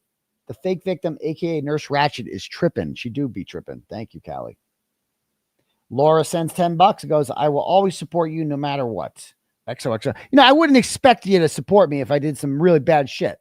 If I was like, you know, committed an act, like if I was like, you know, did something to a kid or fucking stole money from people or like sold drugs. Like if I did some bad shit, I would expect you to turn on me, right? I would totally, like, I earned that shit. I was a bad dude. I did bad things, whatever. What I don't expect is people to fucking turn on me over drama. If you turn on me over drama that doesn't affect you at all, in which no one got hurt. No one was hurt at fucking all. It was just people looking into drama. If you leave me over something like that, I don't know what to fucking tell you. You were never a supporter of mine to begin with. Thank you. Naomi sends $5 and then says there should be consequences for women like LG who lie. Her punishment should be at minimum 60 days in jail. Maybe these lying bitches would think twice about it. Yeah, I mean, she should definitely go to jail for the same amount of time I did, if not more. Period. Brian sends $10 and goes, please tell Nikki Smith that I miss her. He misses you, Nikki. Give him a chance. Thank you. Larisha sends $20 and goes, stay above the fray, Turtle Boy. I will do just that, Larisha. Emmy sends $25 and goes, I am Jay. Thanks to Turtle Boy for having balls. Yes, we are all Jay tonight. Thank you, Emmy. Suzanne sends $25 and goes, go Pats, go Sox. Things are looking up for all. You're goddamn right, Suzanne. Appreciate that. Jack sends $10 and goes, from 𝗬𝗎𝗂𝗃. Okay. Thank you. Aaron sends $20 and goes, people lie, actions don't. We love you, Unc. Well, thank you very much, Aaron. I appreciate that. Miss VUSMC sends $50 and goes, you are on fire. You be you. Can I please call you Poppy? I guess so. I guess I will allow my Hispanic turtle riders to call me Poppy, a fridge Poppy, I suppose. I will allow that. The Poppy do fridge. Okay. Mike sends $20 and goes, good rule change. Thanks for fighting this. Well, I appreciate that, Mike. EMC sends $10 and goes, are you in your documentary? Is it a silent film? I don't know what kind of question. Yes, I am in my documentary, and no, it's not silent. Carly sends $5 and goes, Erica, Jess, and NK are real ones. Yes, they are. Yes, they are. Thank you very much. Peggy sends $10 and goes, sorry for whatever is going on wrong, what is ever going on wrong to you. Well, I appreciate that, Peggy, but thank you. I do appreciate that. I do appreciate the support, but I will survive anything. Yeah, like that's it. The apocalypse comes and it's just Turtleboy and the cockroaches left over. I'm surviving everything. Trust me. Melanie sends $5 and goes, I'm walking my dog and I'm very high. How are you doing? I'm not as high as Frankie, and I don't think you are too, because you wouldn't be doing too well. Thanks, Melanie. Emmy sends $25 and goes, happy 58th birthday to me. Free Turtleboy. Well, thank you very much, Emmy. Ashley sends $5 and goes, love you, J-Mac. You fly my kite. Free Turtleboy. Well, thank you, Ashley. Whatever that means. Thank you. Okay. And Michael sent $5 earlier, but I'm not going to read that one. I appreciate the $5 though. Okay. Let me do some turtle chats here. Bang these out.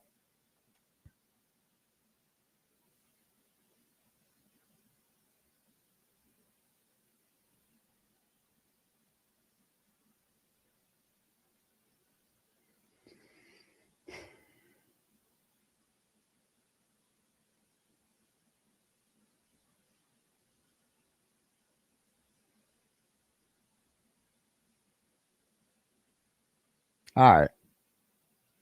Man, a lot of nice things here.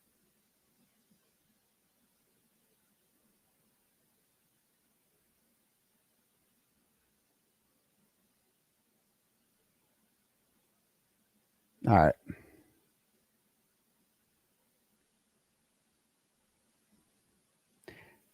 All right. Farty Marty sends $10 and goes, the dingo ate your baby. Oh, watch out for those dingoes in whatever. Scott Hayes sends $18 and goes, I wrote a book about the last year of my life. I saw that, Scott. Scott's a good guy who was arrested for, I believe, attempted murder. And the charges were downgraded because he shot a man in self-defense who attacked him. It was in the news. Check it out. He was supporting Israel. And one of those Hamas guys ran across the street and jumped on him, attacked him, and he shot him in self-defense and then helped perform CPR in the man and ended up getting arrested. It was crazy. It's classic self-defense. It was bad. He was a political prisoner, but he beat the charges. Thanks, Scott. Dina sends $25 and goes, the only people who are leaning into this shit are douchebags who can't deal with their own lives, so they lean into yours. God bless you. Amen. I mean, you got to be a sad, pathetic person. Just look who's fucking stirring shit up. That's all you need to know. The usual suspects. Tom sends $50 and goes, hi, good doctor. Your famous words, retarded and cunts, are what we are all thinking. Yes, we are. Thank you, Tom. Britt sends $10 and goes, don't read out loud. Steal my money. And then has 3 words to me, which I thank you for saying that. And I agree with you 1,000%, Britt. I appreciate that very much. Missy sends $25 and goes, Dr. A. Timothy Kearney, thanks for all you do. Please give my mom, Lori, a special happy birthday shout out. Happy birthday, Mom, Lori, mother of Missy. She's the best person on earth with a heart of gold, always doing more for others than herself. All my friends think she's the hottest, and it's true. 49 forever. Ever since I introduced you to your content, she's been a huge fan. Looking forward to each presentation. We both spread the turtle world. I love that you're local. Don't ever fucking change. And you've been looking great lately. Oh, thank you very much. I love the hair a little bit longer. Sorry if it was too long. You're the shit.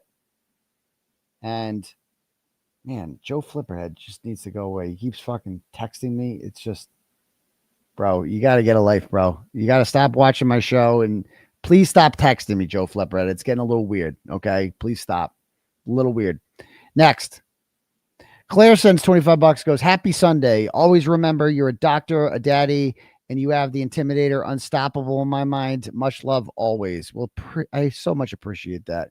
You have the Intimidator. I do. I will always have that. So there we go. Thank you. Next up, Dale LePage's anonymous grinder profile says, fuck Mary unalive. The Auburn Mall, the Solomon Pond Mall, or the Worcester Common Fashion Outlets. Well, I'd fuck. Well, I mean, I think it's easy. I mean, I would fuck the Auburn Mall because it's, it's a good time, but you don't want to keep going there. Whatever. It's got a Macy's, I guess, when it was in its heyday, whatever. I'll go to the Auburn Mall. I would marry the Solomon Pond Mall because it's still there and, you know, has some solid kiosks and there's an Apple store there. So I'd marry that. And I'd kill the 𝗬𝗏 Fashion Outlets because that place was a dump. They would do kind of miss it. You do kind of miss it. It lasted like a couple years. Okay, next. Okay, next. sends $10 and goes, we all need to keep focusing on what's important in this whole case. Brian Albert is evil. Chris Albert is a pussy. Colin Albert is a moron. And 𝗵𝗂𝗶𝗂𝗺 is a horse face. See, we can all agree on all those things. Free Turtleboy. Well, thank you very much. NJ sends $50 and goes, I stand with you. I don't care if you did or didn't. Honestly, based on all the shit you've been through, I'd do the same. What really blows me off is that you can't trust anyone. My point is you're not perfect. Karen's not perfect. Nobody is perfect. You freed Karen. You did it. I don't care about anything else.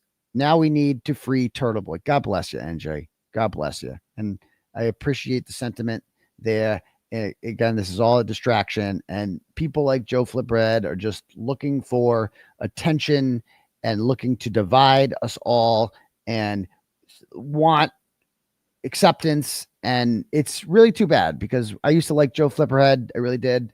I liked his videos. I wish he just stuck to the videos, but you know, people are going to, they unleash their inner crazy after a while. They just can't help themselves. So thank you very much for that.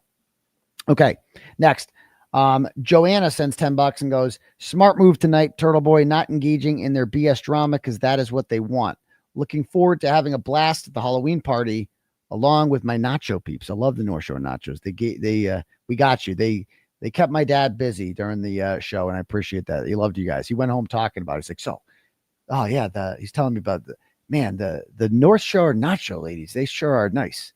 They really were so pleasant to me, and they were great to me. He loved you guys, so thank you very much.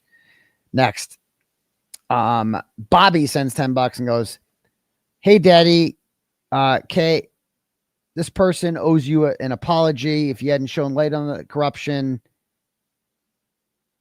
I mean, again, this is a little divisive. You know, I appreciate this. So, Bobby, I have read your message, and I agree with everything you said. I don't want to read it because it's just too divisive, but I appreciate the $10, and there's that. Thank you. Marcy sends $25 and says, listen, Turtle, it's my mom's birthday tomorrow, and I'd love if you could wish her a happy birthday cakes. Her name is Kathy, and I love her like crazy. Free the Turtleboy. Happy. A lot of moms getting shout outs tonight for birthdays. Happy birthday to Marcy. I appreciate that. M-Job, my dude, old school turtle rider, sends $25 and goes, Donor, thanks for making my mom's day. She's a widow. Turtleboy, nice. That made my day. Yeah, I didn't mean to say it like that. That was a little, I didn't mean it like that. Anyway, Joellen sends $25 and goes, stay the course and go, Pack, go, bro. You can't lose to the Browns. Can't. Did they win today? Did the Pack? I gotta go. I forget if they won, but thank you very much. Joellen sends $25. I know.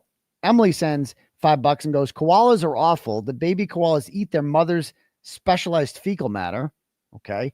They have one of the smallest brains to body ratio, and their brains are smooth. Many koalas have chlamydia as well.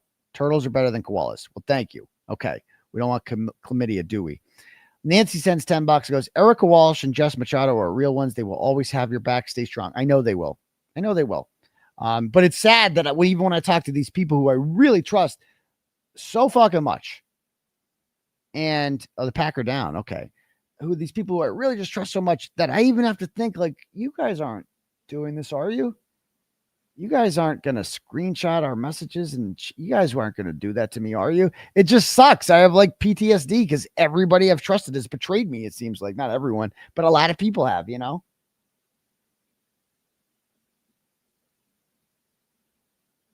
Oh, wow. Actually, somebody from the chat, I missed it. 𝗄𝗏𝗵 calling me. And he's got news, so he's got news that he wants to let the world know. He's pregnant with baby Clay. So congratulations to 𝗄𝗏𝗵. We're very happy to hear that, sir. Thank you. Okay. Next up. But Nan G, obviously it's Brittany, sends $5 and goes, I'm sorry I'm poor, but your G string is filling up Anyways, I hope you remember the word proud. Your mom is with you and proud of your determination. Your dad is too. Your kids are proud of your care and support, and we're proud of your commitment to justice. Love you lots. I almost cried yesterday. So I feel bad for my 3 youngest siblings who didn't get to have their mother at their wedding. It's, you know what I mean? So obviously you think of your mother on days like this when your siblings gets married. But this is the other 2 that got married this year, both women. So they would, of course, dance with my father at the wedding. But this is the one who doesn't have, the bride, of course, danced with her father. And, he did not have his mother there to dance with. But I have 3 wonderful sisters who took turns. He danced to a Beatles song just like I did with my mother.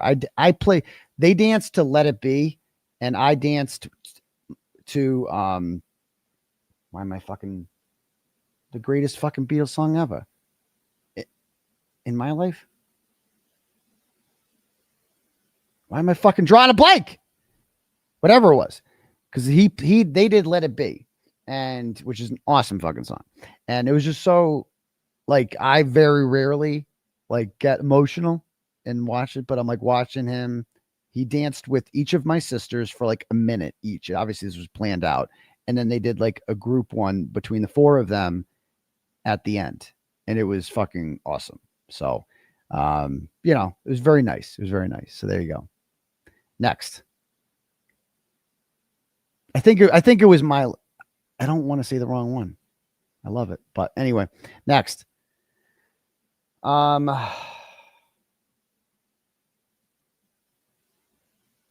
Okay. Kristen sends $25 and goes, Aidan, fuck the Judases, stay strong. I appreciate that, Kristen. Cult Jam sends $5 and goes, listen, Dr. Turtle Fridge Daddy, those that matter don't mind, and those that mind don't matter. Ooh, I like that. Words to live by. Best of luck. Well, thank you very much.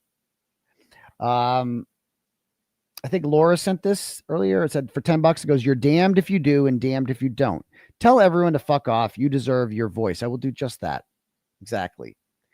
Sandy B sends $20 and goes, Dr. Crush Daddy, I am praying that peace fills your heart and soul, knowing that every single person who truly supports you does it out of respect, love, and watching Turtle justice to prevail. And the wrath of God rain upon evil Sandy from Northern California. Oh, not rain upon her. Sandy from Northern California sent that. Thank you. Leslie sends $5 and goes, not saying any names, but not sure why a certain woman chose to divide the movement, regardless of what she thinks you did. Wrong vessel to send the message. Well, thank you for not naming anyone. I appreciate that, Leslie. Back to the Future from Missouri sends $5, goes, is it deja vu? You've been accused of doing something before, but we know it's because you're an award-winning journalist who remembers everything. Well, there you go. Linda sends $50, goes, thanks for all you do for Karen. Give a shout out to Jerry Ann from her brother and mother. Shout out to Jerry Ann. We love you, Jerry Ann. Tracy sends $25, goes, I feel like we are all a dysfunctional family, but still a family who all come together to expose corruption. And of course, I didn't do anything but support from California, and you will always be the daddy. Stay strong, Turtle Boy. We love you in California too. And I love Cali too. I appreciate that very much. Crofty sends $10 and goes, hey, doctor, I just wanted to say I support you no matter what. Hope you have a great week. I appreciate that. A. Clarky sends $50 and goes, listen, Turtle, the brother council interview was pro level, and I need more of this content in my life. Your storytelling is unmatched. Yeah, that's what I'm all about. Love me some brother council, because he is a great dude and a great interviewer and just a solid lawyer. And I'm glad that I have met him. So thank you very much. Next. Lazika sends $10, goes, Turtle Boy, I sent a Cash App, but no message. I wanted to tell you, I was a by the book protester for 4 years. Even when we won, it would get overturned by some government way. You taught me to follow the law, but fuck the proper method. I used my crazy creativity and the real shit done. Thank you for your renewed motivation and genuine inspiration. Well, you're welcome. Thank you. Thomas Autonomous Anonymous sends $5, goes, I will just self-censor my turtle chat. I will say that it is such a shame, especially after saying, and Steve 𝗵𝗂𝗄𝗏 sucks more ass than all them combined. Okay. Thank you, Thomas. Michelle sends $5 and goes, sending love from Northern California. Right back at you. Lauren sends $25 and goes, Doc, Why do you think the McAlberts really let 𝗵𝗏 take control of their Netflix special? Who knows? Who the fuck knows? That's going to be a disaster. Our doc is going to be way better anyway. Next. Bob Brown sends $25 and goes, every positive change in Canton starts with you. The old boys losing select board elections. You ran Rafferty out of town. You exposed Chris Albert, and the 𝗃𝗏𝗺𝗃𝗃 will go down. All because of you. Karen Reed Freed, too much to list. We'd be lost in corruption without you. You are a treasure support forever, Bob. I love you so much, Bob. Thank you. Celeste sends $25 and goes, evening, Aidan. Fairly new to YouTube. First time donating. Thank you for your show. I really enjoy it. How can I see the Thursday shows? Take care. P.S. The donation is Canadian, so hopefully it converts. It did, Celeste. You can join Turtle Club for $15 a month by signing up on the website, tbdailynews.com, clicking on the tab that says Turtle Club, and just get a subscription there, and it's going to be dope. Thank you very much. Loudmouth sends $25 and goes, look on the bright side. We'll look on the bright side, and you're not Nicolas Maduro, and Bukkake isn't paratrooping into your backyard. How did Grant get the nickname Towel? Because he smokes pot. It's from South Park. Thank you. Carrie sends $25 goes, sometimes you need a Taylor Swift lyric to keep you going. Here's one for you. Ask me why so many fade, but I'm still here. Well, thank you. Jackson Pollock sends $10 and goes, sweet baby Clay survived fetal alcohol, antibiotics, birth control, 2 abortions, 2 car accidents, 1 week, prescription drugs, Fireball cigarettes, Uber Eats and delivery, and the sound of his host screaming at the top of her lungs for 18 hours a day. 𝗵𝗏 and Lindsay both lost 2 kids to the same state. Want to know who still has his kid? Mike Gianetti. Mic drop. It's fucking true. Gianetti still got his fucking kid, and both of them lost theirs. So there you go. Next. Stupid April sends $5 and goes, hi again, Daddy. I'm feeling my inner Emily C channeling me to start making parody videos of the fake victim videos. Can I send them to you, my first personal auditor? Sure. Yes, you absolutely can. Debbie sends $9 and goes, Doctor, curious what beverage you consume from the straw in your big ass jug. I also find you very handsome. I'm 50, hot actually. Thank you. I'm 67, by the way. I'll allow it.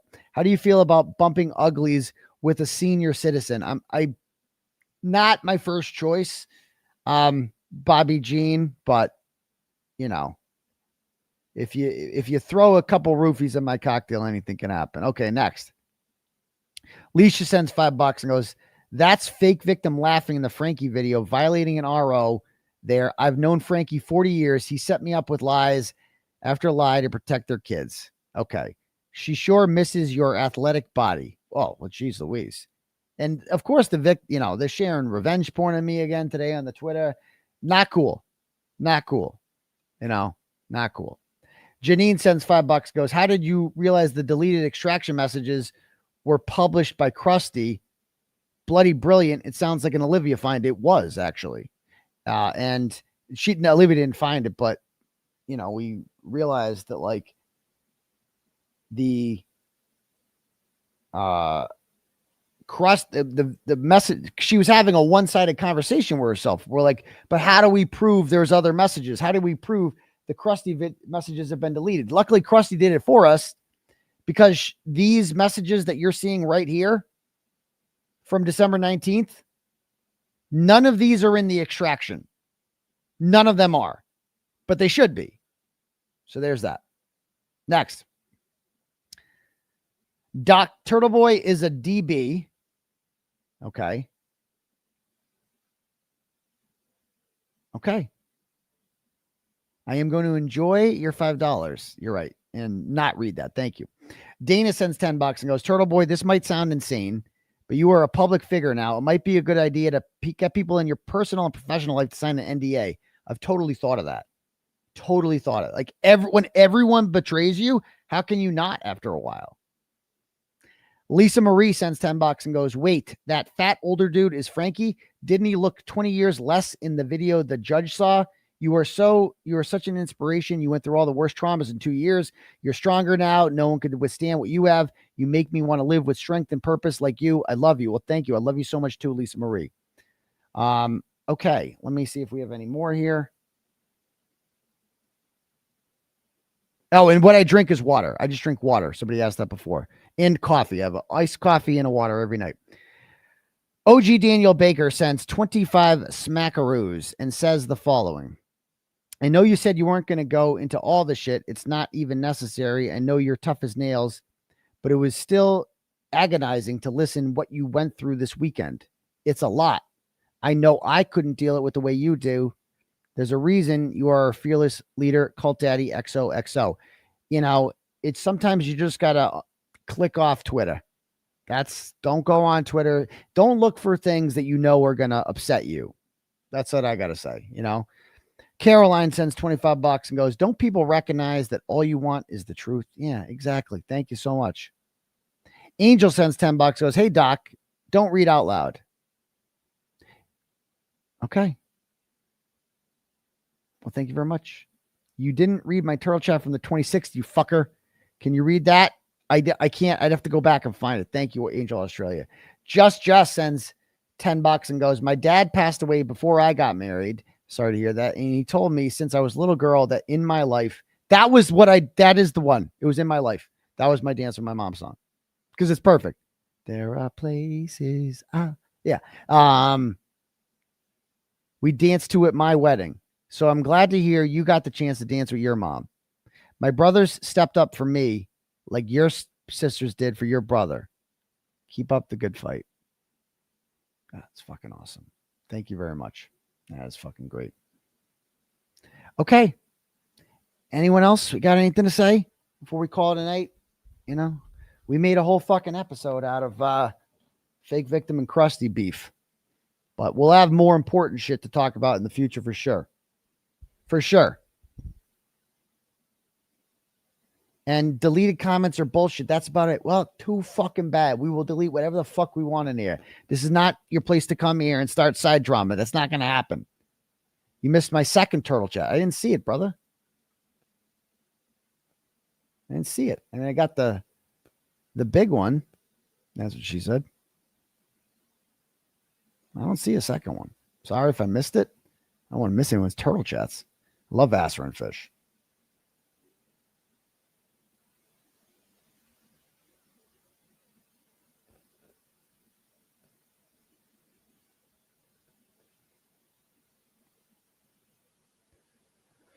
Okay. Yeah, I missed it, brother. I don't see it. So thank you. All right. Anyone else got any comments? I love the Cali twins. Excellent. Love 𝗀𝗄𝗄𝗆. Anyone else?